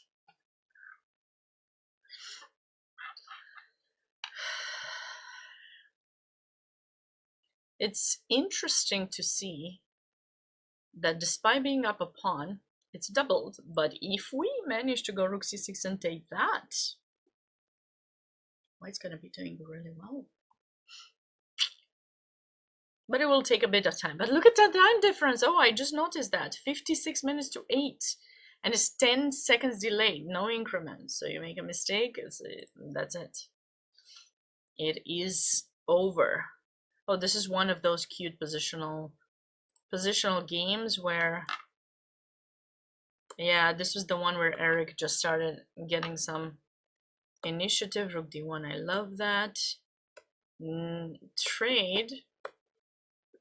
Bishop e2. Okay, the position is quite fine. Still waiting on an answer here. It's how do you meet that? How do you meet the mate? Can you do this? I mean, this would be brilliant. It's probably not working. I think we'd probably just take checky. And then we take checky, and yeah. It would be nice if it actually worked. Brilliant after brilliant, going back, but no, it's not happening. CB4? Do you want to get mated? Oh, it's not mate.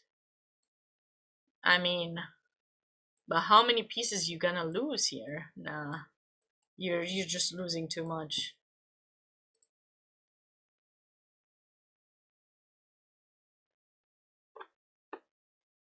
Knight, rook move maybe. But I mean, nah, it's too sad. Yeah, I know. How is it -1? Like, what exactly white can do here that is only -1? Because is it b3? But nah, this is gonna lead to devastation.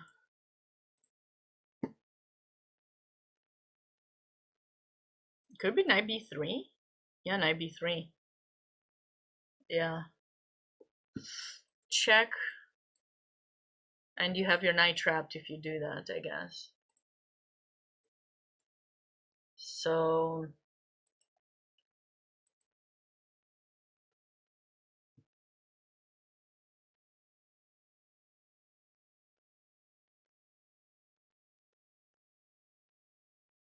do you take or do you go queen c6? No, because this. Take.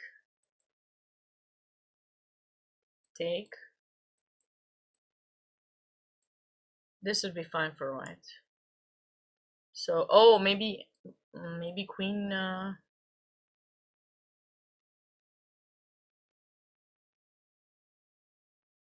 Here. No. I think that knight will be able to be captured. What do we do here with black? You forgot how the knight moves. It's okay. You're not the only one.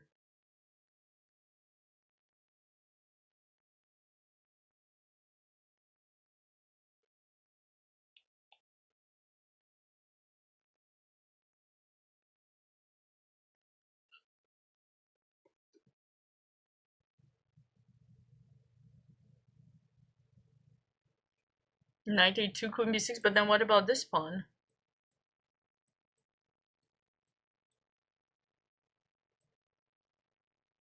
I guess you want to have rook d8 later.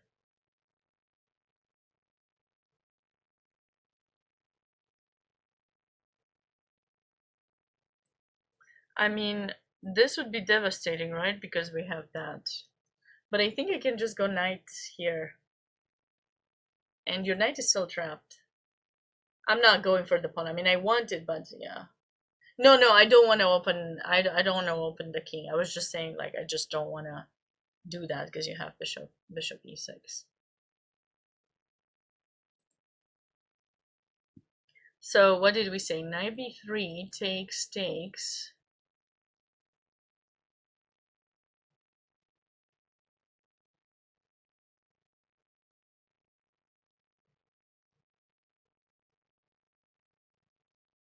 If only I could, but it's not helping.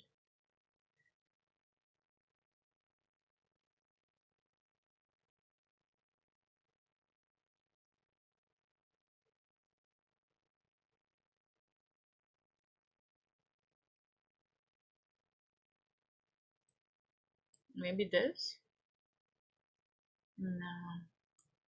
Did we say this was fine? No, right? Not enough. What do I do now?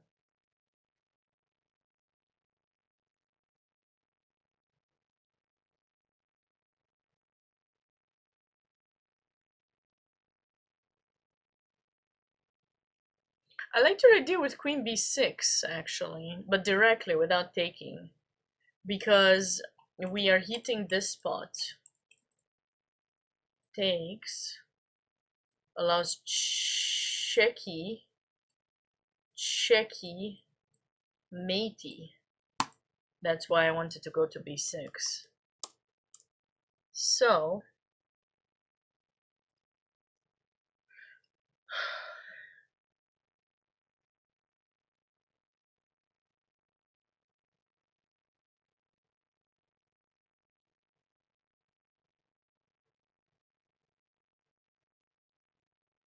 okay, maybe. Oh, this doesn't work because knight a2, queen b3. Now we need another defense for white. I mean, this is deep. You gotta find only moves to not lose on the spot.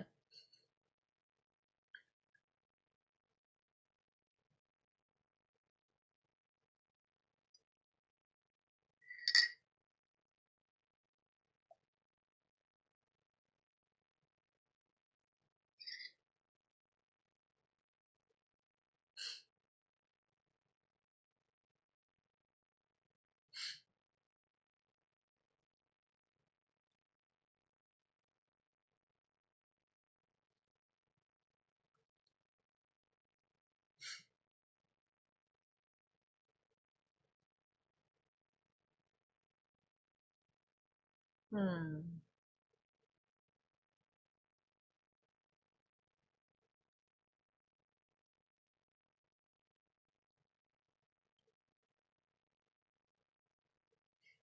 You guys have any idea what we can do here? I'm left without moves. Maybe just 94, right? Like before. If you take this and then the knight is trapped, so you can't take it, and how's the position? Can we try to take the exchange? Maybe not, because you lose that. So maybe we can try to get some tempi. Maybe like this with tempo. Goes back. Well, but what else are you gonna do? You have no other choice, otherwise you get mated. You can never take the knight, and I'm starting to take a2, and you can't stop it if you push the pawn or you let me take knight b3. He's hanging. You need to protect it.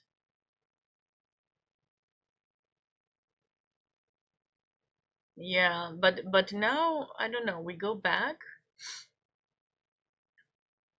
and how is? So I have a question. Okay, it's just one question here. Could we go rook e2? I guess not. I was gonna go for this line basically, and hope that I have sufficient pressure. The engine is completely disbelieving my idea. In a game, I would consider playing that if I didn't have time and I had to kind of make a move. But Logan has time, so he can spend a bit more here. I mean, it's a bit unpleasant that those knights kind of protect one another, because you obviously don't want to do something about it, but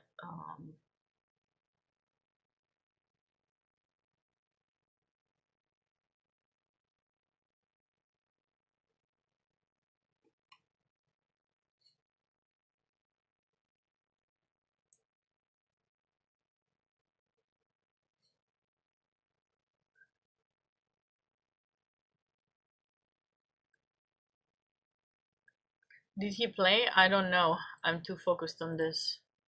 Yes, he did play knight b3. So it looks like our variation is happening. Knight b3 takes.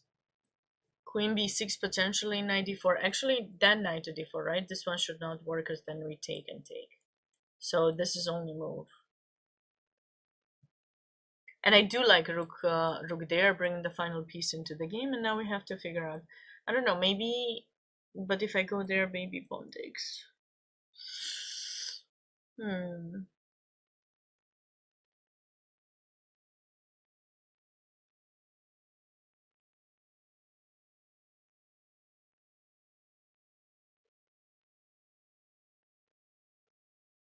And the thing is, the bishop is hanging too, which is kind of bothersome, because I wanted to kind of utilize that bishop for potential mate.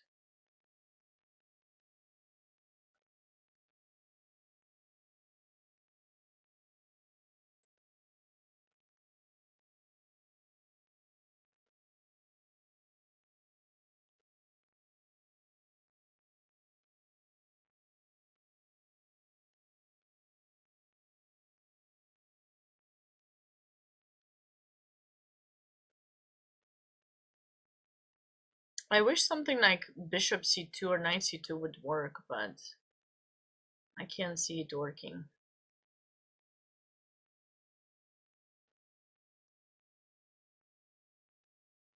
And we did disprove of this or no? We can still take.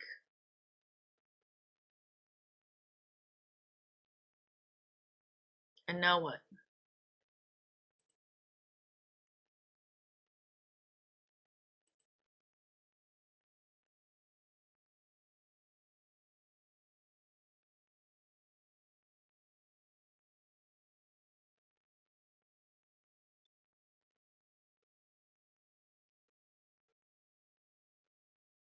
That's an interesting position, but I don't see something super concrete, but we can definitely come back to that game. Ooh, wow, this is a beautiful way to finish a game for sure. Iris was doing quite well for a while. She kind of dominated this game, got into an end game, and then she was way more active than her opponent.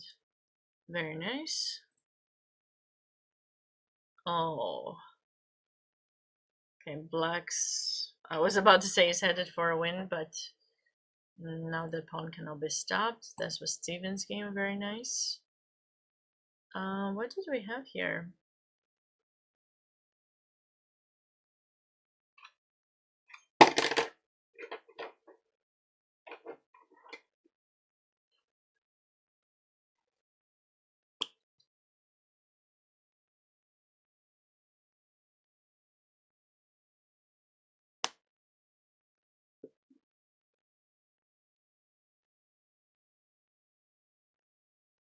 Okay, White's definitely having a slightly better position from this. What was it, Queen's Gambit, or French? But it looks like also potentially could have been a Queen's Gambit variation. Those two bishops of White's are certainly better placed than Black's, but it takes a while to try to improve further, for sure.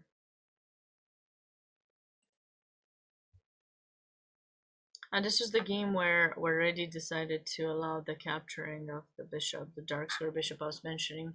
That was not quite an ideal situation, basically, and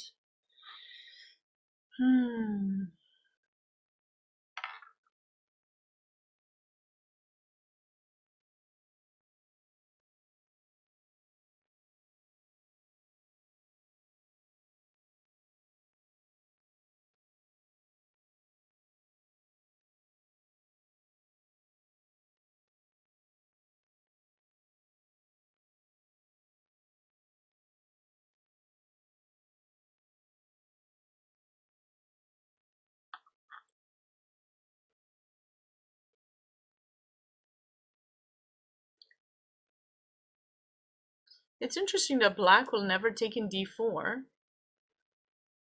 But what about f5? F5 needs to be, it's a move that Black probably should play in this position, I think.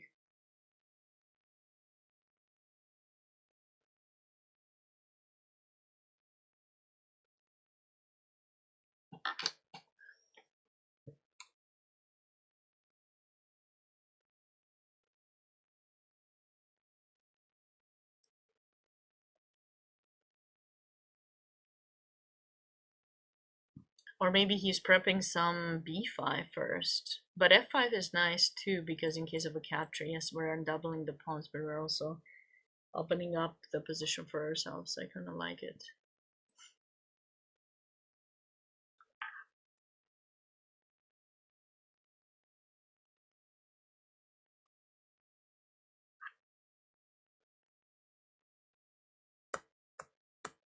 Cute. Okay, Nikash is on his way to win if he didn't. I think he already won this game. Yeah, very cute. This game is still in progress. It looks very nice at this moment for White. Why did he return? I don't think White had to return to d3. I think White needs to complete development. Maybe, should we go for g4? g4 f5?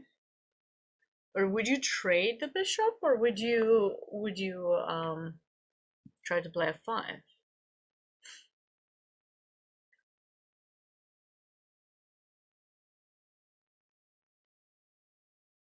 g4 might be a bit too much, huh? we can develop first king h1 and then.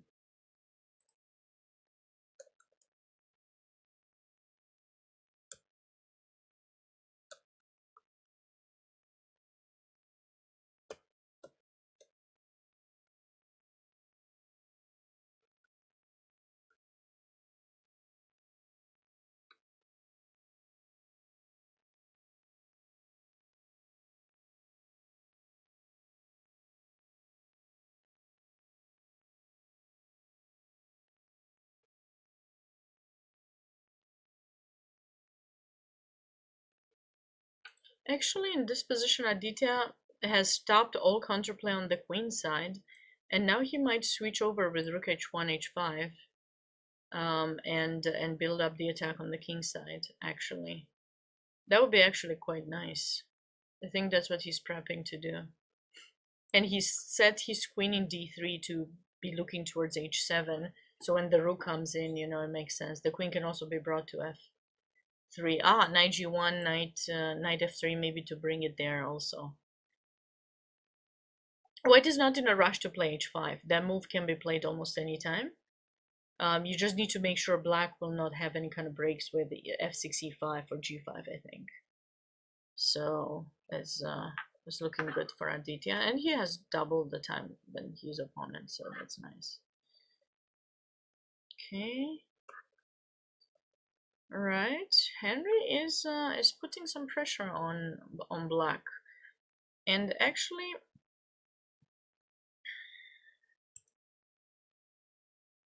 I'm seeing some tactical ideas potentially. Okay, we definitely want the king in h2. That would be my first.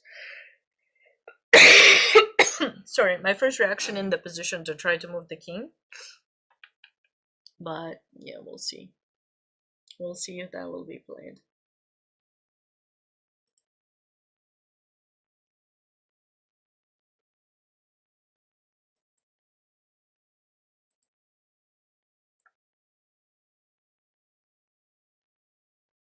Wow, king. It's kind of interesting that king a1 is treated as a good move. Is there something wrong with this? Yeah, bishop g5. And you're like self-pinning. And then if you go king here, I think rook d8, and there'll be a discovered attack. So king a1 is the only way that you're going to avoid that. And even if you're taking your king away from the center, in a way you are just, you know, because you avoid tactical issues. Now look at black's knight. Potentially that knight is going to be actually trapped in d2. I have the feeling that knight will be trapped in d2 for a while, maybe even captured. It's not fun at all.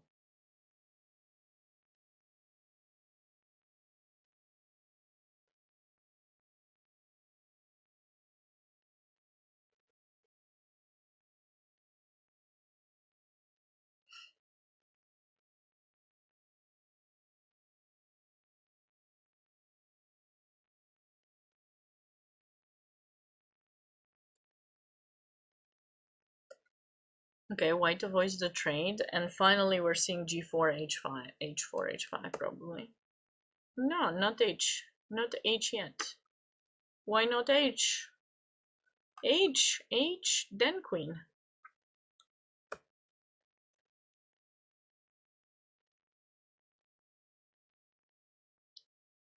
Could black trap the queen somehow? No, I don't think so. That would be too much if king h8, knight g8 worked. Nah.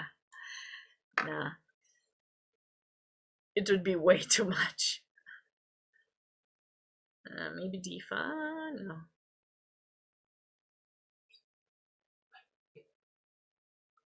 d5 is a typical move for black, but not here.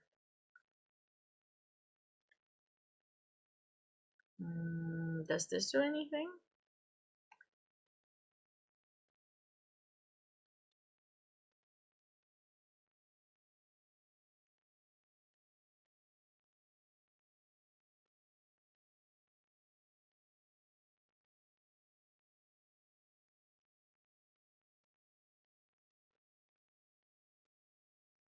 There's something with a discovered attack, sacrificing on the knight and then taking in e2. I just don't know exactly what.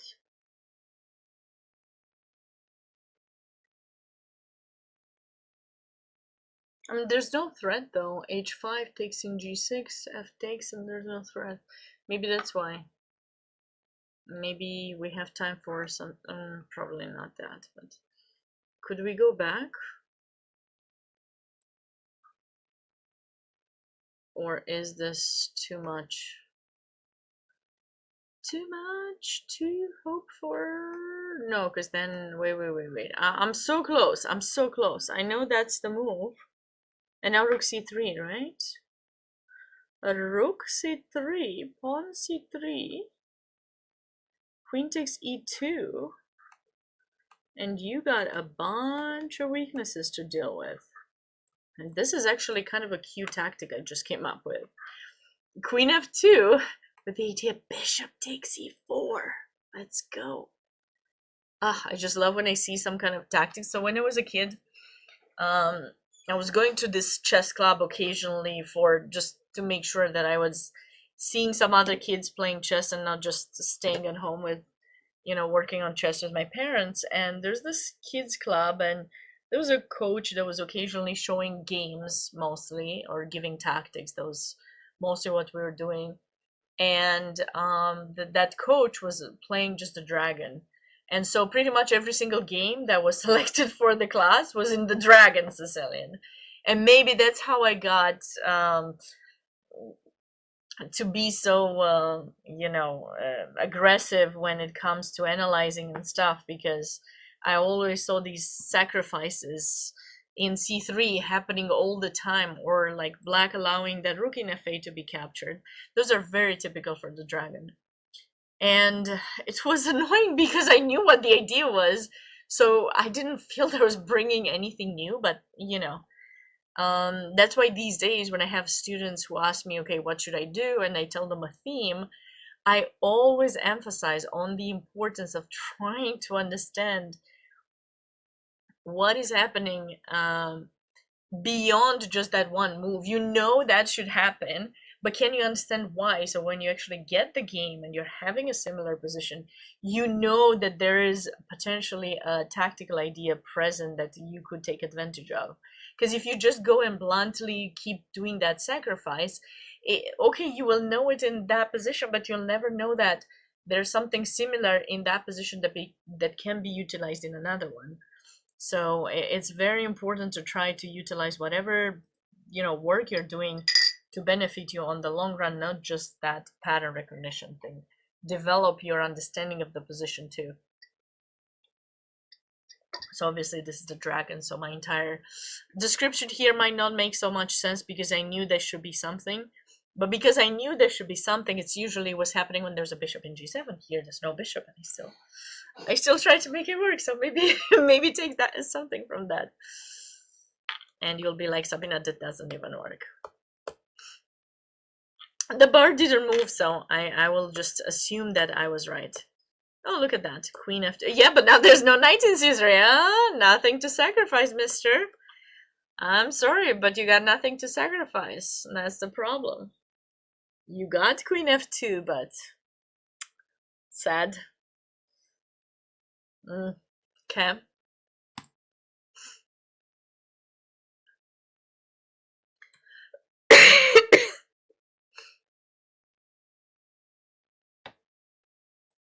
What is happening, my friends? VJ, you missed a little tactic there. VJ?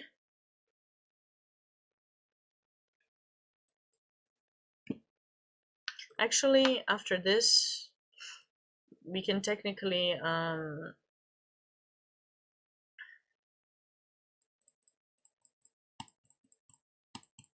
think we can technically go here, because if you move the bishop, we are trading and bam. That's why it works. Unless you have some other move, I don't know. What other move do you have? I'm attacking these two pieces.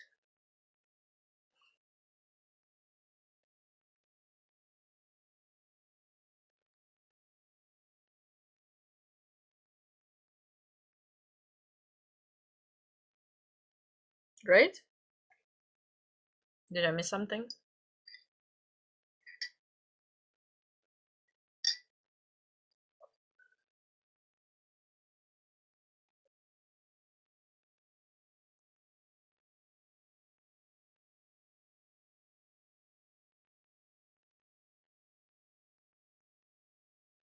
I don't think I missed anything, right?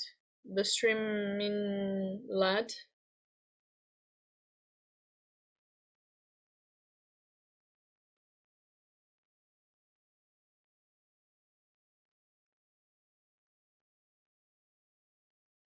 I don't think I missed anything. Okay, he played queen e3. He missed that. Okay, now he doesn't have. He's eventually gonna win something on that file potentially. I'm not sure.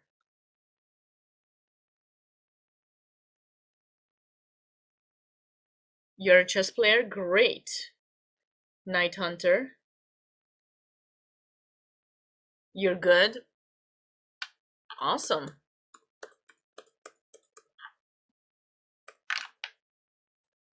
I'm confused. You wanna play knight e6 here? I take your knight. I'm confused. Oh, f6. Sorry, you said f6. So you're saying that this works because you take here, and if I take there, you take here, right? And you're saying this is, you're going back. Okay, but I don't take.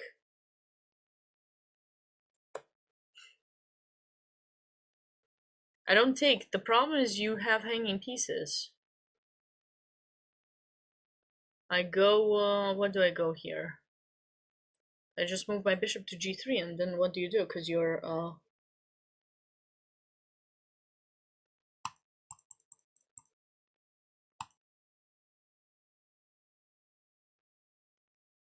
right?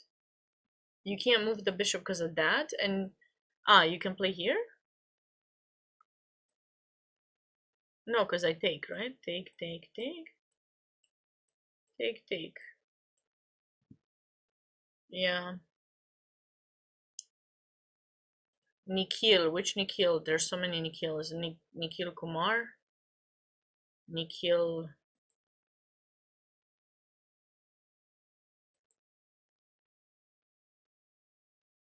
Yeah, this is a problem.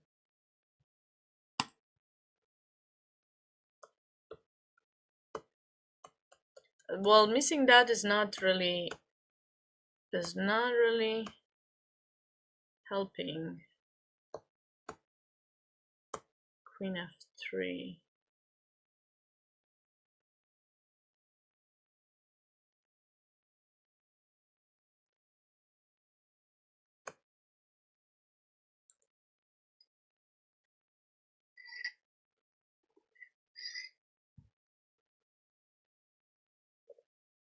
I know VJ is now back. Somehow he will have d5. I don't know if now or later, but I think now it seems really good. And if you don't take, of course we take, and now he has pressure. You have to go here. Oh well, that's not working. Yeah, no defense. Bobby Kian versus Rian. Okay. Bobby Kian, let's see. Ooh, rook endgame.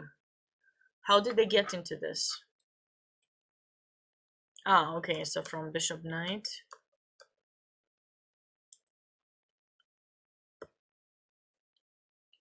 Okay, black should be better. First of all, extra pawn, but depending on how those pawns get captured, it's about whose pawn is more advanced. So black needs to push that g pawn pronto, like g6 maybe, or rook g5.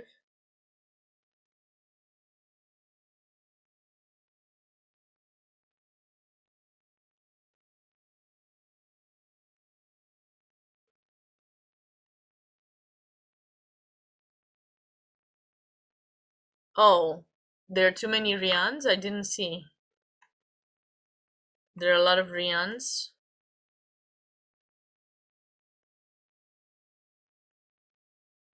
Okay. I didn't really? Oh yeah, there's Rian Babar.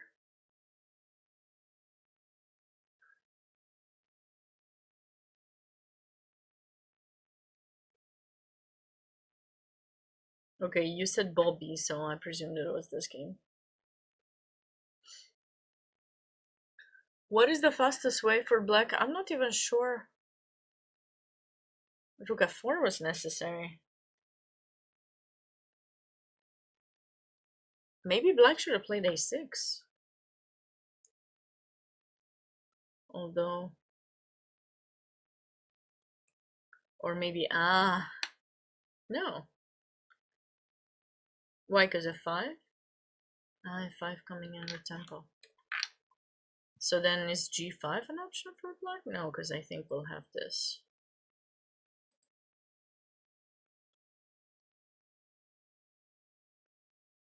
Oh yes, Steven, you won the Blitz, right? You won the Blitz? Congrats. I think I heard that you won the Blitz. Did you?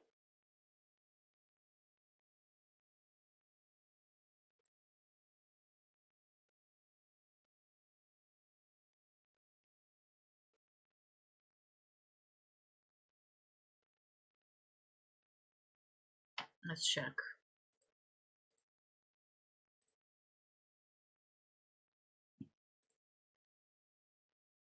You won like with you won shared first, right? You shared first. Yeah. Yeah.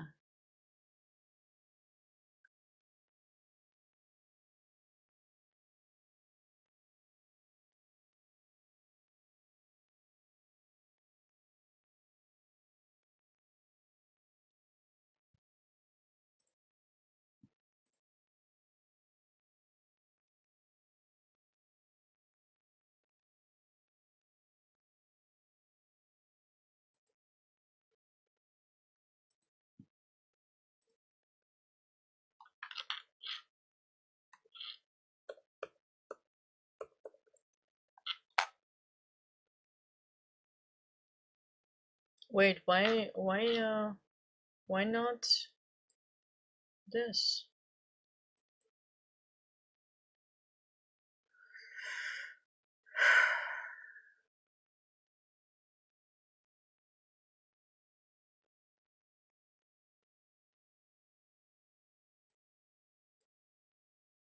This loses, right?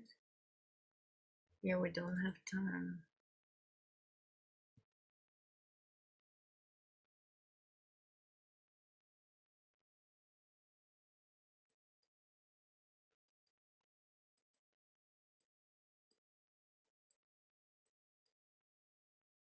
Actually, king of 7 has to be played.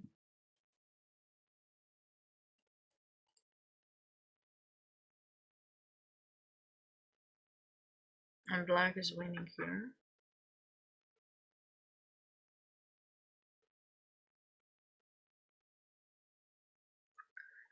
So if I check,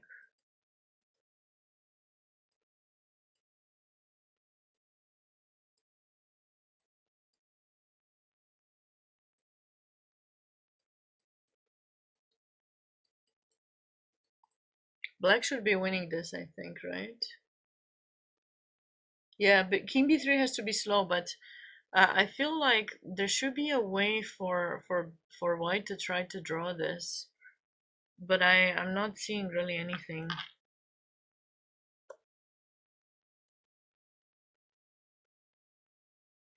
Because the thing is that, of course, you would have wanted to take, but I fear black would have played this. And now we're losing that pawn, and then we're losing this too, so... That's why b4 had to be played.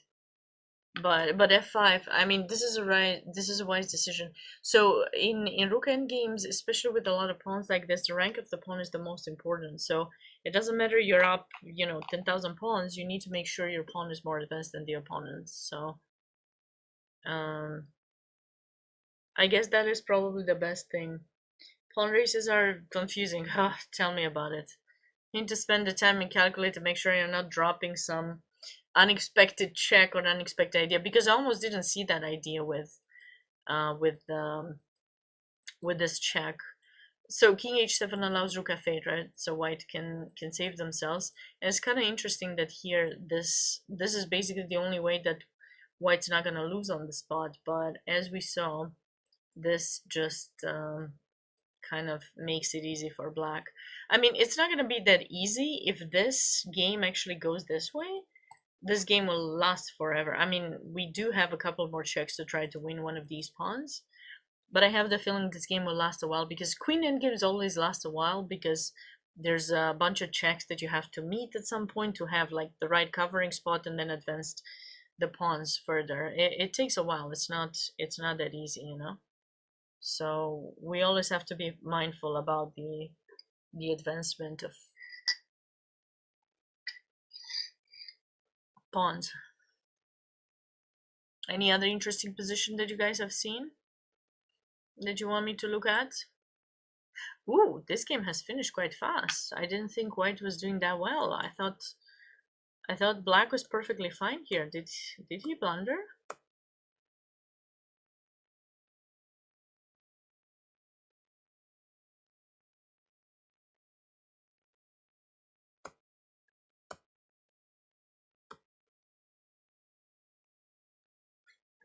Queen c4.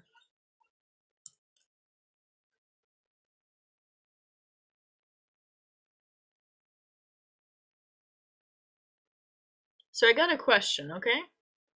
Don't judge me. I don't see it yet.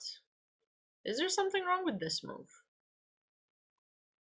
Oh, wait, you take the queen. No. I had a different idea. No. I forgot that they take the queen. I was thinking this and I was so excited that I found this brilliant idea. Yeah, this is winning, yeah, sure, for black, but but I forgot they take my knight is hanging in c6. Okay, wait a second. Black should have something better here. H6 you take.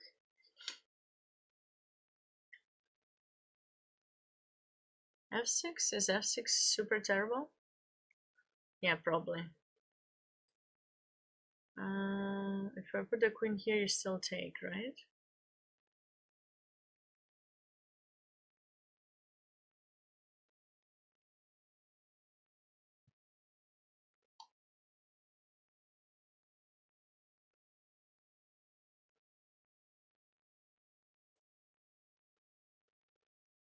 Okay, so if I put the queen here and you take and I go there, you can protect the two rooks, no big deal. I don't know.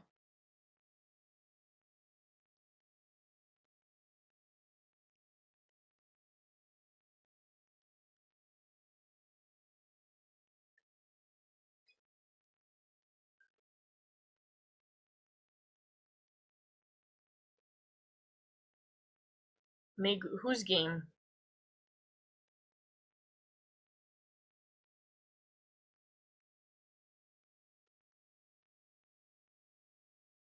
Whose game are we talking about? Where can I move the queen?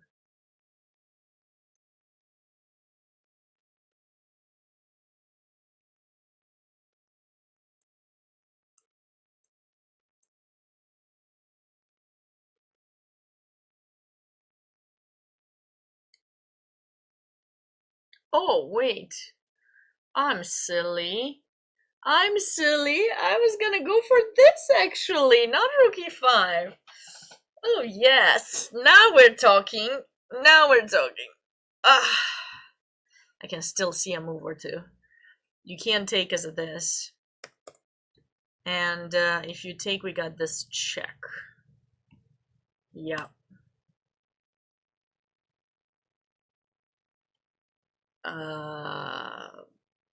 Okay, I didn't listen to his podcast, but okay. It's like we must have played some title Tuesday or something. I played him once, but I think I won. And then I think I played him on title Tuesday or that podcast. Did I win that game? Or did I lose?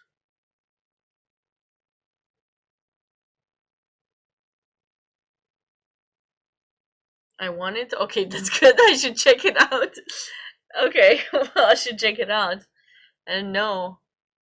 Did he say some good things about it? Did he show my game? Our game? Why would he talk about that game? It was a blitz. It was some tournament. I don't even remember which one.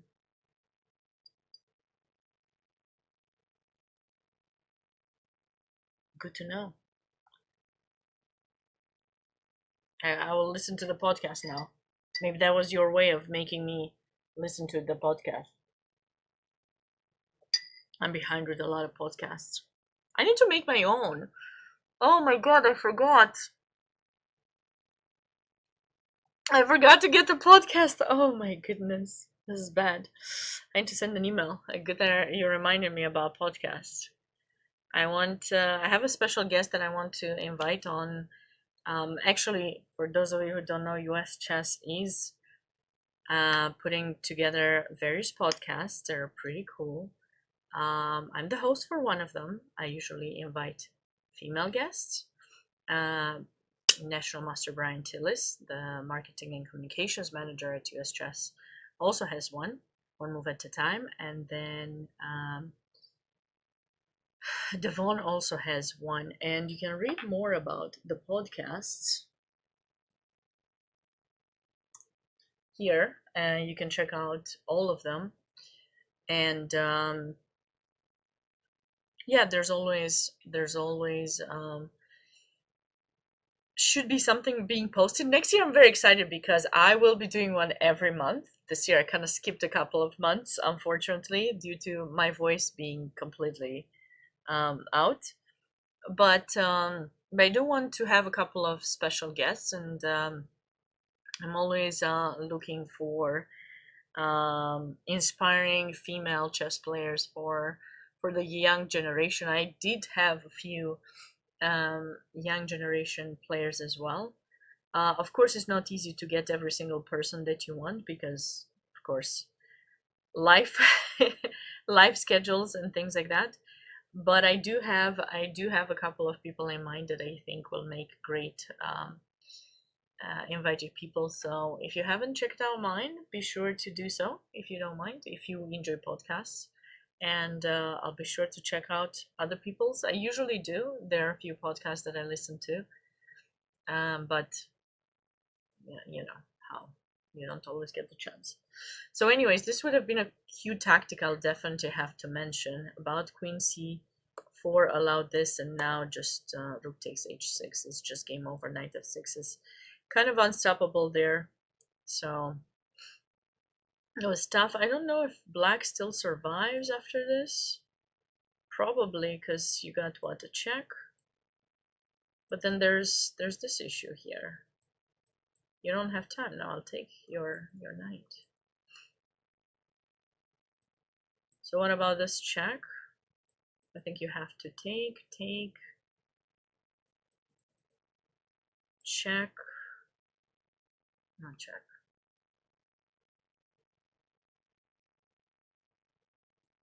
Go here. Maybe this. And black might survive. Because we got two pawns and we're searching knight f3 and everything seems covered on that side. I think if we lose those two pawns, I think black should be fine. Black should be able to hold. I wonder if I can play here.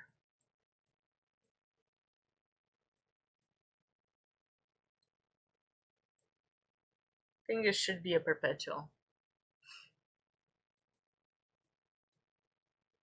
If I get my rook into play, I'll definitely have a perpetual. But okay, this is a long line to calculate. Unfortunately for him, Alexander did blunder with h6, and this just leads to a loss.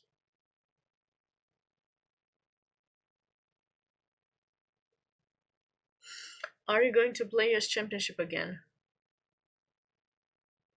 I'm 25-ish, but who are you make good moves? Do we know you? You seem to be rooting for me, which is nice. I don't have many people like you in my life. Feel free to write more often. I need more encouraging people to remind me to go get back, go hit the books and start prepping back to play classical chess. I'm not semi-retired, no. I've been dealing with some personal issues that I'm working on, and I have neglected my preparation. And in the past few years, I've realized that if I don't dedicate sufficient time to training, to preparing for a tournament, to really doing something every single day, if I don't have a routine, what's the point of playing and going to a tournament and just losing games, right? Like right and left. And so the idea for me was that I would work on building a schedule that would allow me to both continue my,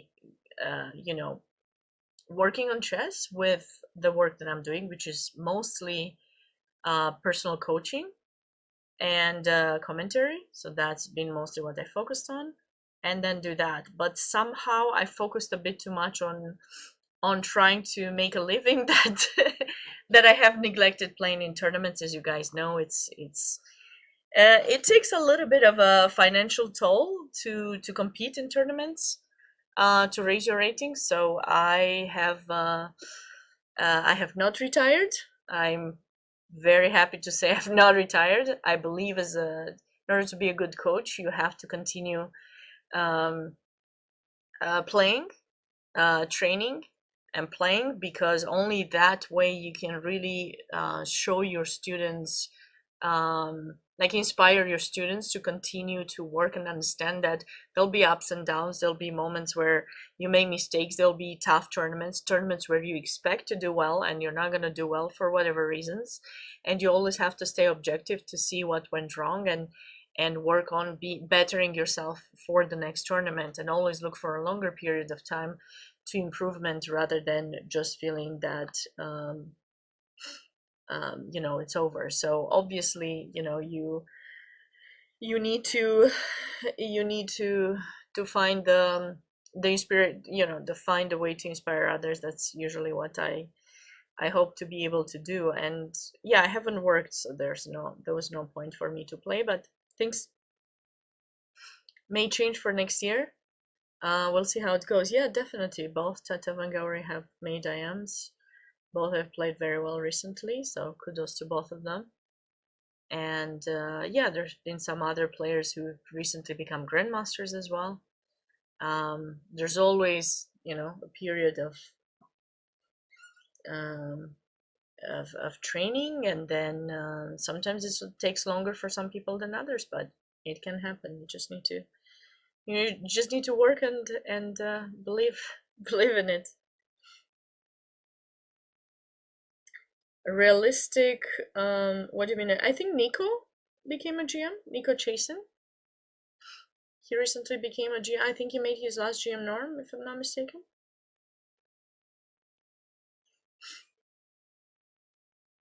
Is this game based on the show? It depends what you expect. Like what exactly you mean. Is this game made like that? You have to be more specific. Yeah.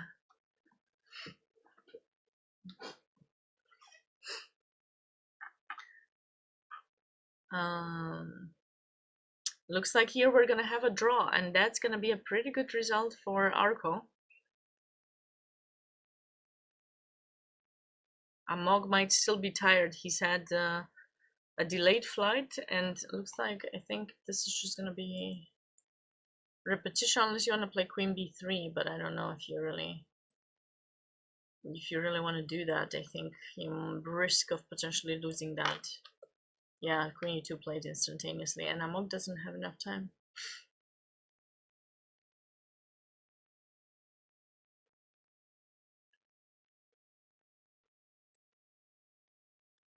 Yeah, it's actually been very exciting. I've met Nico on a number of occasions, and I talked to him, and then I actually did commentary with him 2 months ago for one round of the New Jersey State Chess Federation 140-year anniversary. And Nico joined one of the streams, and we were commenting on the games, and he's very polite, very very knowledgeable, very very kind, and it was good to kind of interact with him on that commentary. And then I knew he was gonna play in the U.S. Masters, I think, and some other tournament. He had actually shared first place in that other tournament, and yeah, I guess he's a grandmaster now. I don't know. I will have to be even more polite asking him to if he wants to join some commentary with me. But yeah, definitely very nice kid. I'm glad. I'm really happy for him. He used to compete in these tournaments. I used to do commentary for them. He actually, I think he just competed. Yeah, he actually wrote the article for the Super Nationals. That was his final Super Nationals that he competed in. And there's an article that he wrote in Chess Life. So if you missed that, be sure to check out Chess Life. I think it was published maybe in the, I don't know, maybe in the September issue or something like that. I'm not the best with remembering months, so just look for the Super Nationals article, and if you are a USCF member, you can read it online if you're not getting the actual physical copy of the magazine.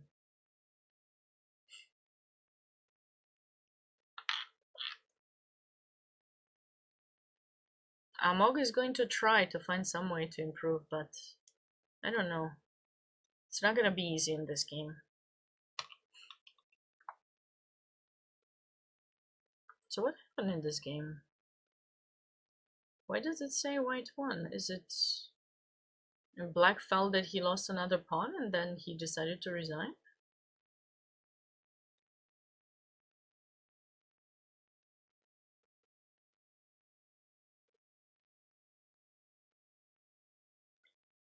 I agree with you.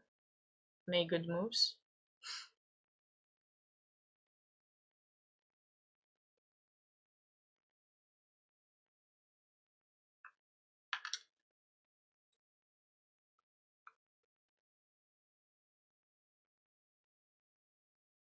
I mean,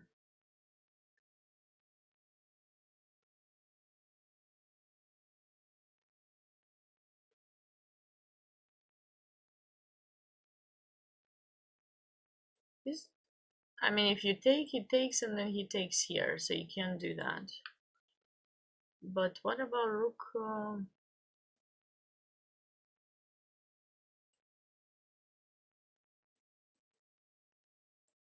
Queen here, I trade, and then rook here.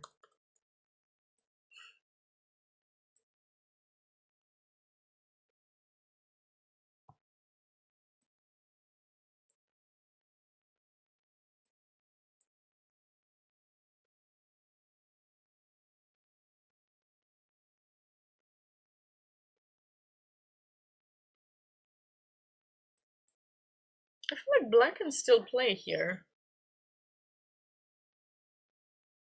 Black could still play, go here, come put pressure.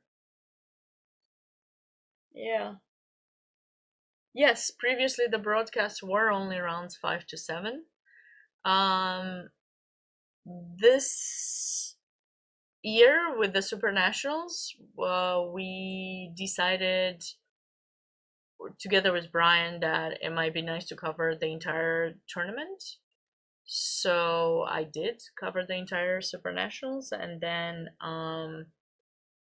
we decided it might be a good thing to cover the whole thing if possible. So I think it's nice because sometimes some of these players get their games broadcasted and maybe they've never played on a DGT before, and we thought it would be nice to have to discuss about the positions for every single round. Why not, even if there are maybe discrepancies in ratings. It's a nice experience that some of the players have because they might not play on DGT very often, and yeah, so hopefully you enjoy this, the fact that all the rounds are being broadcasted. And yeah, I personally am happy to be here, so I don't know. Why did I play queen c7 instead of queen a6? LS Chess. LS Chess. Which, who are you? Is that Logan?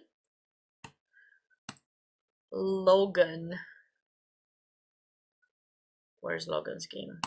What's up, Logan? Wait, what happened? You played this brilliant knight b4? Wait. Oh, you didn't. No, queen b6. We analyzed this. You had to play queen b6. This is. No, takes first. You had to take. We analyzed this.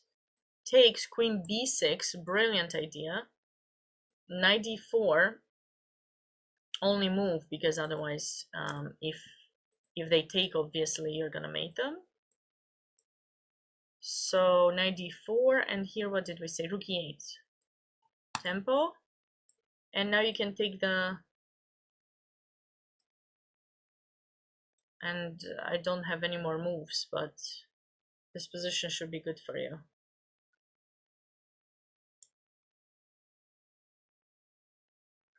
I mean, this is as far as I analyzed this position with the chat. We need to find a way for you to get your knight out. Maybe a5? I guess a5 doesn't work.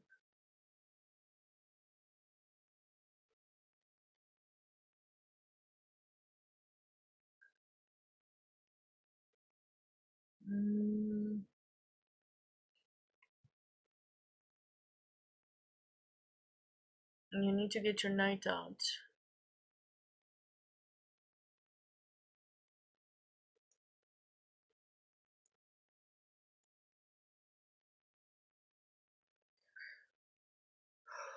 I don't know. You had a really brilliant game. What did you end up doing? Oh, you won in the end. Okay.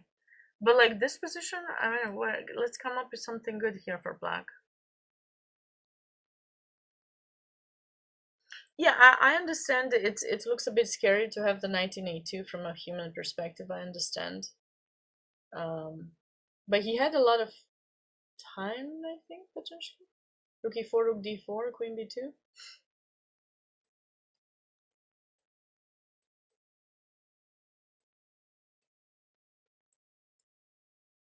And now just go back? No.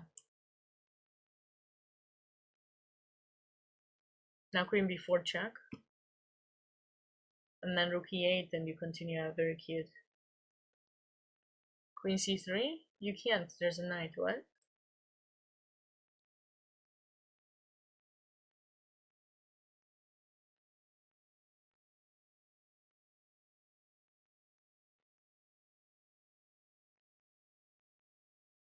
You're going to claim to have seen it? Okay.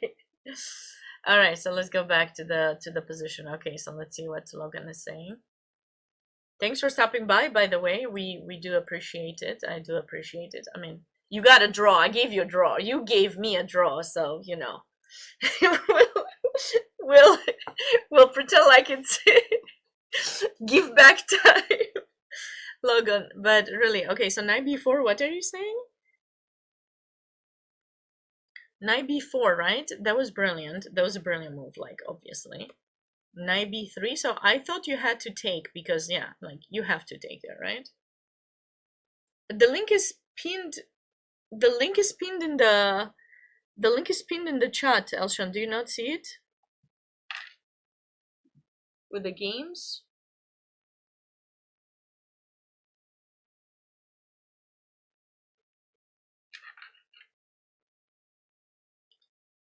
Okay, so let's see. Okay.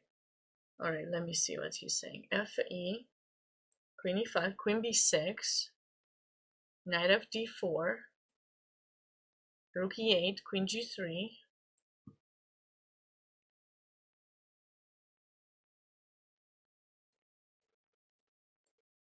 Ah, here knight b4. Yeah, here knight b4 didn't work. Like, I knew that doesn't work.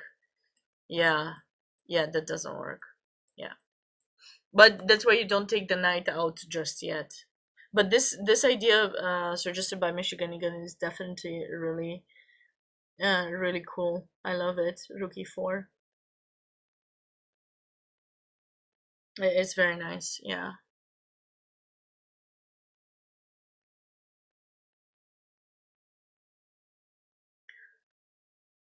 I mean, you had a really brilliant game. Like, um,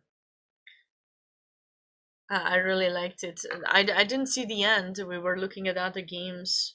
Maple, hey, how are you doing? Long time no see.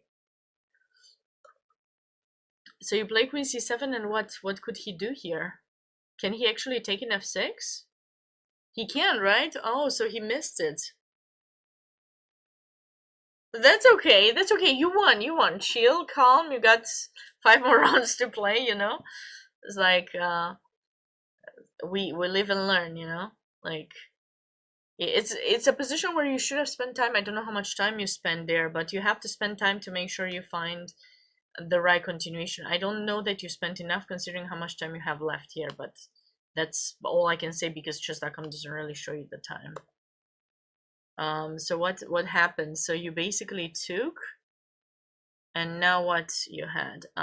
Queen c4. Queen c4 with the idea if they take to take here, and this is hanging. And then if they take, you got queen c2. Very nice. Okay, but he found knight a5, I guess, only move, kind of. Ah, you're right. He is back in the game. I mean, the thing is that I think you were focused very much on trying to find the mate, and you probably couldn't. So it's kind of tricky. It's kind of tricky. Is the only way you're looking at the engine? I'm not looking at the engine, so if you are, that's good to know. I will check it later, but this is, yeah. So let's see how you want. Oh, wait, what? Did he miscalculate? Oh, you played the rook there. You set up a trap. You set up a trap and you got lucky your opponent took. I see. Well, listen, you still found some very cool tactical ideas. I guess you've gotten very tactical since I saw you last, which was, what was it, 1.5, 2 years ago? This is kind of cute. Yeah, so if they take and then take, do you still have something here? I don't see. This knight is kind of keeping the position safe. You have bishop b1.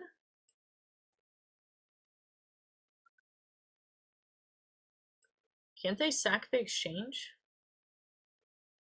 and just take him b7, I guess?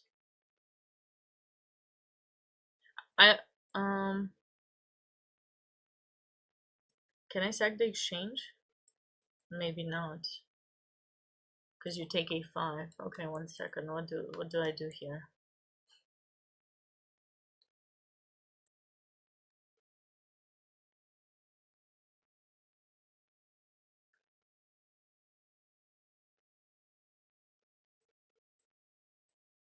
Here, here. Yeah, you're gonna be better this, but I don't think it's gonna be that easy because this knight is too strong, and I think these 2 pawns stop those 3.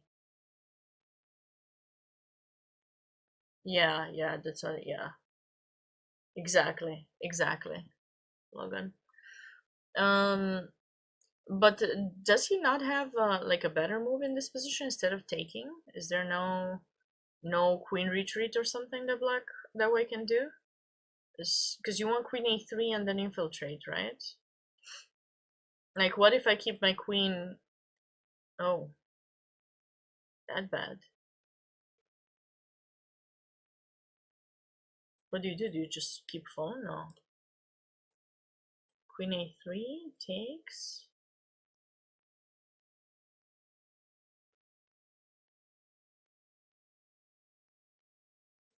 Wow, that's crazy. That is crazy. Where's the mate? What's the fastest? This or rook f2?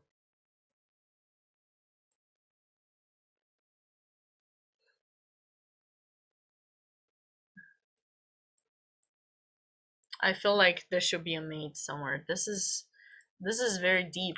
Um, Okay, so what's the best move for white here?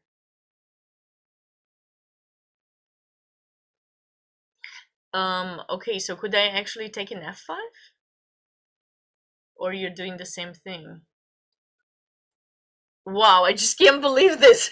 You're just dropping everything. You don't even care. You don't even care. Yeah, that's crazy. Um,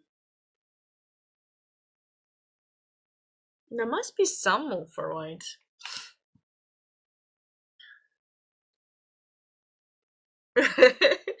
Literally don't care.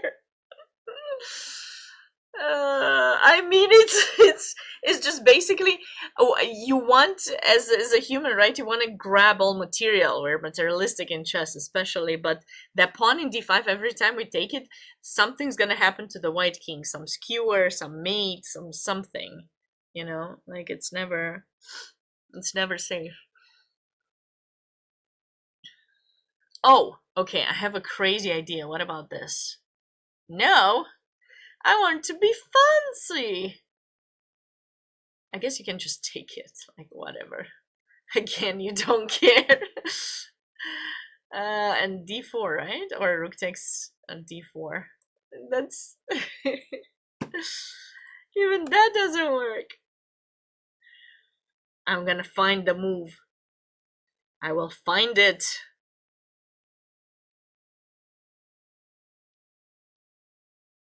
I don't know what it is, but I'll find it. Okay, so basically this knight is trapped, right? So what if we just like sack? There, I found it. Let's go. It's still bad, but the knight is at least trapped. At least you don't have bishop b1. I guess you'll take here. Fine, we can have this position. Which one do we prefer? This one or the other one with bishop b1? Yeah, you're still up a pawn. I don't know which one was better. Yeah, nothing else really works. Queen e6, someone said? Why do you want to go queen e6? I just take, and then, yeah, that's too much. No.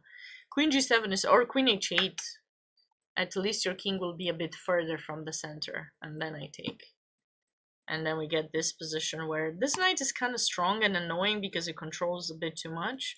If I get to play f3, maybe I can hold. I mean, I should be able to. Is not so easy to improve. Also, keep in mind that after f3, I could consider giving the knight for the bishop, and maybe the rook and game is a draw. I mean, yeah, a very exciting position to spend a lot of time. And I don't know how much you spent. Like I said, like yeah. Of course, and games give you good chances. I'm just saying, like, for that position, it's kind of nice that you saw a lot of the tactical ideas present, and you caught your opponent with this. Did you see this at first when you played rook e8?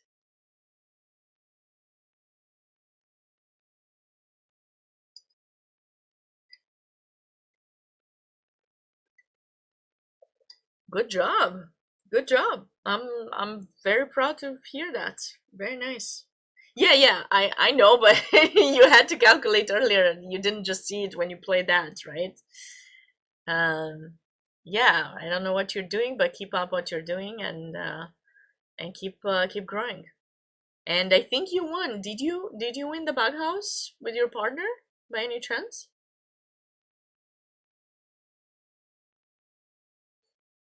I think I saw your name, but I could be wrong because, if you did, congrats. Well done. Well done. Tactics has certainly helped you. You won. Okay, good job. Congratulations on that too. And now you got another one coming. Hopefully. And yeah. Um good to see your game. The morning game was pretty good as well, so yeah, good one. Ah, his partner was the one who tied for first in the Blitz. Got it. Okay, cool. So they had a pretty strong team. That's good. Bughouse is tricky. Is very tricky. Um, Brian and I, we before the Super Nationals, we did like a stream where we played Bughouse, and he actually made some video um, from that. I don't know if anyone has watched it or not. It's on US Chess YouTube page. Um, I was being very aggressive with asking for material. I need to learn from these kids. I need to go to one of these nationals and see them play, how they work with one another to get the pieces that are required, um, and and learn to be a good partner when I play Bughouse. It's fun. Bughouse is certainly fun and develops a lot of creativity. I think you should. I don't think you should play it all the time, but I've seen a lot of the super top GMs playing it as a fun way of kind of like post tournament, and it changed my perspective about it. So it's kind of a nice game to consider playing. Well, congrats again, Logan. Thanks for stopping by, and good luck in the next rounds. Yeah, that was pretty good game. I don't think we have that many games remaining, actually. If I'm looking here, there's only one game remaining that's on DGT, and that is the game of Amog. So let's that was a very good analysis. So this is, wow. Okay, there's been a lot of improvements since we left off in this game. Like, I thought it was gonna be a perpetual, but it wasn't.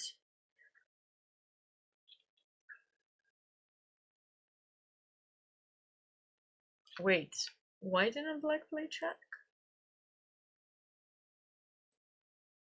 You cannot go there because you lose. You have to go king c3.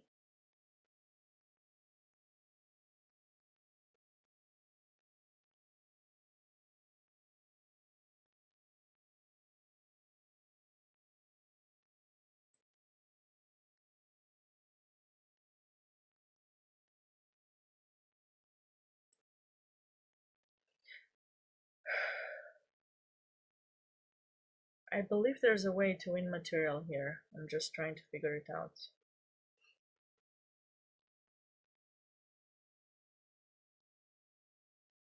Can I go b5 now? I think this is over, my friends.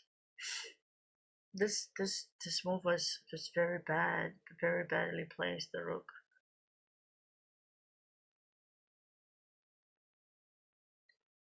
Oh, so Amog missed that the first time, and he went for b5. He went for it a bit too soon.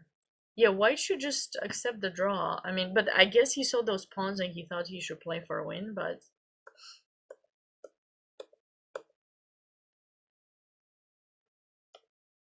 what's wrong with check and taking the... Okay, maybe white is active enough to make it difficult to actually stop those pawns. I get it. Okay. Check.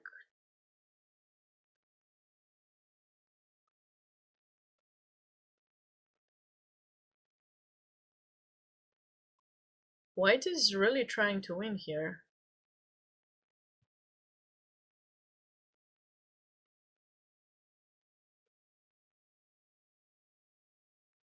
I think the game is over or something. What's happening with the time?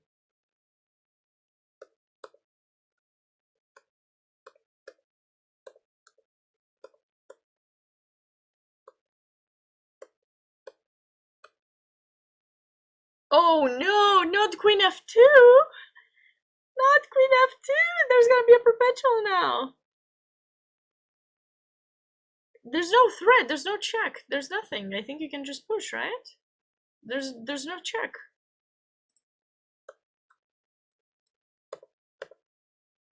OMG. Wait, no! No, what's happening?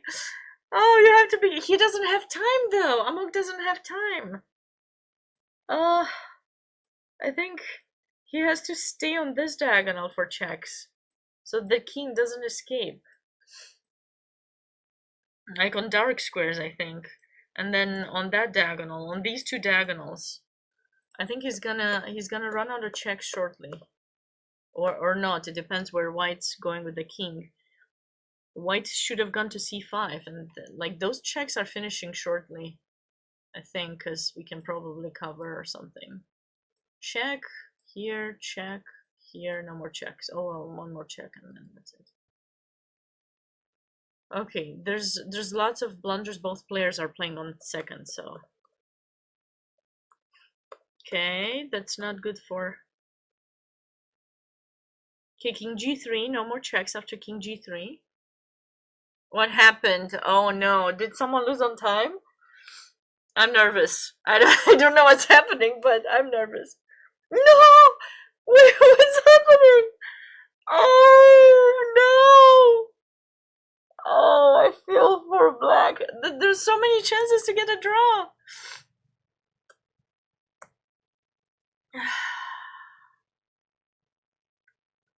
The queen had to stay on dark squares. I think you just didn't realize.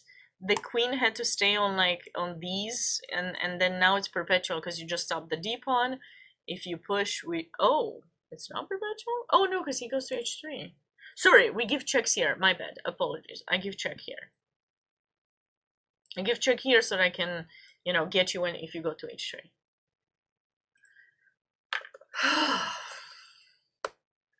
And he forgot the.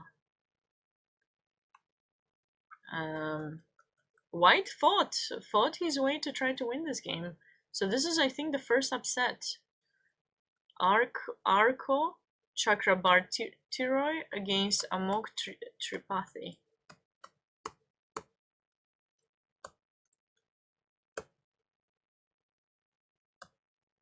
Yeah, that was tough.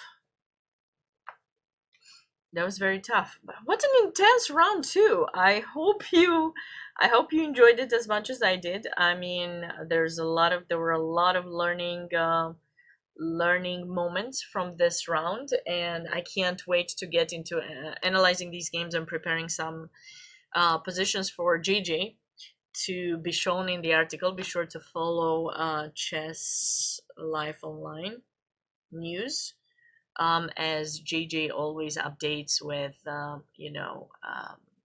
positions, reports from tournaments played in the US by American players where they do well, maybe score a norm, interesting things, and of course tournaments like the candidates are being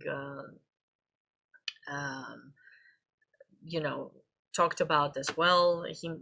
JJ and I also wrote an article with FIDE Grand Swiss Tournament, the Women's World Championship, so many things. If you don't have that website, in one of your lists of favorites, you definitely may want to put it there to stay updated with new articles. And it's I'm not biased or anything. I do enjoy reading JJ's articles. Always a pleasure. So it means a lot to be able to share some of my knowledge, and he helps make it sound like I've said it myself so nicely. But he's the man behind the Chess Life Online, and big shout out to him. An article about this tournament, I'm sure, is going to be written by and be published in Chess Life as well, by with main editor John Hartman, another person that you want to follow their work. And John is also very good with explaining how you should use an engine for your opening prep and things like that. So highly recommend making sure you keep up with all of those news and articles, and you should probably follow them on social media too, because you will see a lot of cool stuff. But anyways,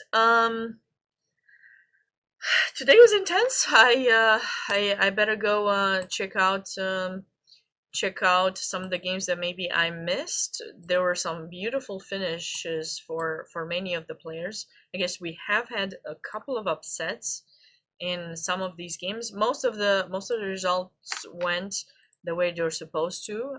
If we're looking at the names and everything, this was definitely very gorgeous as well by Steven. Did we see the end of this game? I don't believe so. Oh, so it did finish with a knight h6. I told you, these two bishops, you always want to... That was a terrible drawing of a diagonal. That as well. Okay, let's... Come on. Those two bishops are great. Especially when you have the queen too, you're controlling 3 diagonals back to back. This is a cute finish by Sebastian. Very nicely done there. This, we've seen the end of that game. Oh, Aditya has won his game. Yeah, his opponent, he was up a piece, and I think his opponent was playing on for quite some time.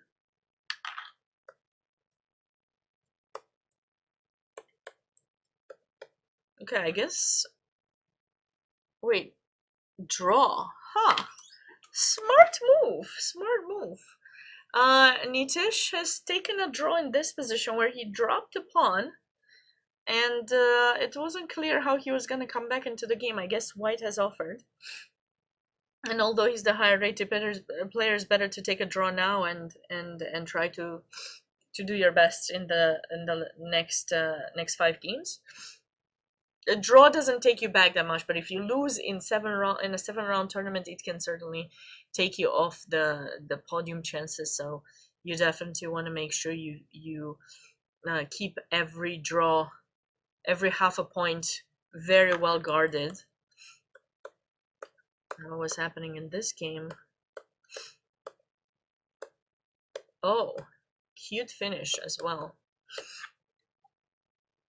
And now black is up an exchange.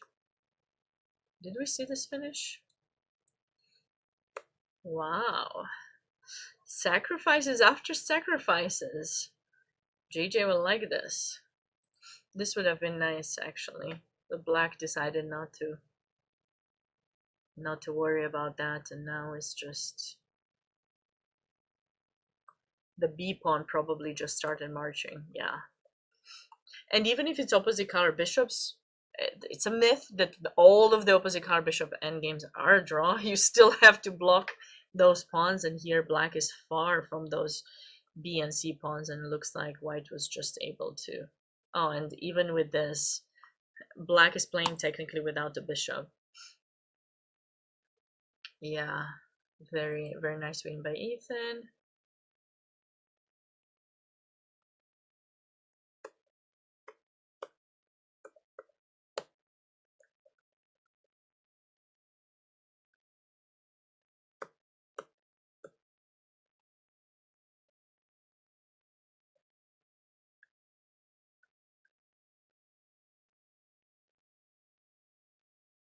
Okay, white is dropping the B pawn. I have a feeling that in that game, did I press next? I have a feeling that in this game, if white instead of this move would have played B4 maybe? B4, because B3 I think somehow that capture will happen at some point. Like maybe rook here, knight moves somewhere, and now maybe we take or something. But if you go B4 directly and this happens, maybe we have a good spot for the knight, and then this check doesn't bother us. And white might have kept some chances alive to draw here. But of course it's very tricky. You feel that if you trade the rooks you're going to be better, but of course black is not going to trade. And now that C pawn should win the game. Yeah, rook B1. Nice game, nice finish by Elliot. Okay, we've seen, I think, the end of these games mostly. Well, awesome, guys. Pleasure being here once again. Thanks for sticking around, and thank you for all of you players who have stopped by and bring in your thoughts about your games and analyze the bit with me. It means a lot. It's tough sometimes to do commentary on my own, and it's nice to be able to interact with the audience the best I can. Hopefully, we give each other some interesting educational topics, and we are all learning from one another. With this day being over, I just wanted to remind you what you can expect for tomorrow. So let me switch this page to this daily schedule, and just remind all of you that what you can expect for tomorrow. So today there were 2 simuls. Thank you to all of those who have joined in. Specifically the charity simul given by National Master Brian Tillis. That simul, the money raised in that simul is going to be used to support youth at risk. And the idea in Title I schools, and the idea is to raise sufficient funds so that in future national events, other kids pertaining to those schools will have the opportunity to come, to be accompanied by someone, to come to compete in these national championships. And you can always support through US Chess. You can choose, if you are thinking of making a donation, you can always choose where your money is going to, or if you know anyone who's interested in supporting. It's not always about making a donation, although that's of course helpful, but it's about sharing what US Chess is doing to support various causes. And if missions align, maybe someone will be passionate about maybe going and teaching one of those schools or being a coach. It's a community that US Chess is building, is trying to help one another to enrich our lives through chess. And if you happen to know anyone who's interested and involved in this, I appreciate sharing this message is also going to help. Let's see. I don't know if you've joined Grandmaster Magesh's lecture or not later on, or if you played any games against FunMaster Mike, but if you didn't, that's okay. You will have some other opportunities to play games or maybe join in one of the other lectures. So tomorrow, what you can expect, and these times are local times, so Pacific times. So if you are at the tournament, you can see what's happening. There's the Blitz winners ceremony early in the day, and then the round starts at 9 a.m., which means I will be live at 12 p.m. Eastern time, and certainly hope to see many of you for round 3. This is going to be a very interesting seminar that I would recommend joining. I believe Brian Yang is going to be giving that seminar, kind of giving some ideas about what is going on when you want to apply and to compete in World Youth and World Cadets Championships. And then you will have a lecture with Grandmaster Michael Rode. There's going to be a scholastic meeting. Grandmaster Michael Rode, you can challenge him to Blitz from 2:30 to 4:30 p.m. tomorrow. And then, of course, the rounds will be at 9. I'll be going live at 12 p.m., at 4:30 p.m., and at 9 p.m. tomorrow. I certainly hope all of you will be joining me. But until then, thanks again for watching. I wish you all a good night. Good luck tomorrow if you're a competitor in the tournament. If things didn't go so well for you, try to sleep on it. Start the day tomorrow fresh, refreshed, and ready to play some good chess. And that's enough from me. I hope I'll see you tomorrow. Have a great rest of your night, and any questions, you're always welcome to send me a message or be back on stream tomorrow.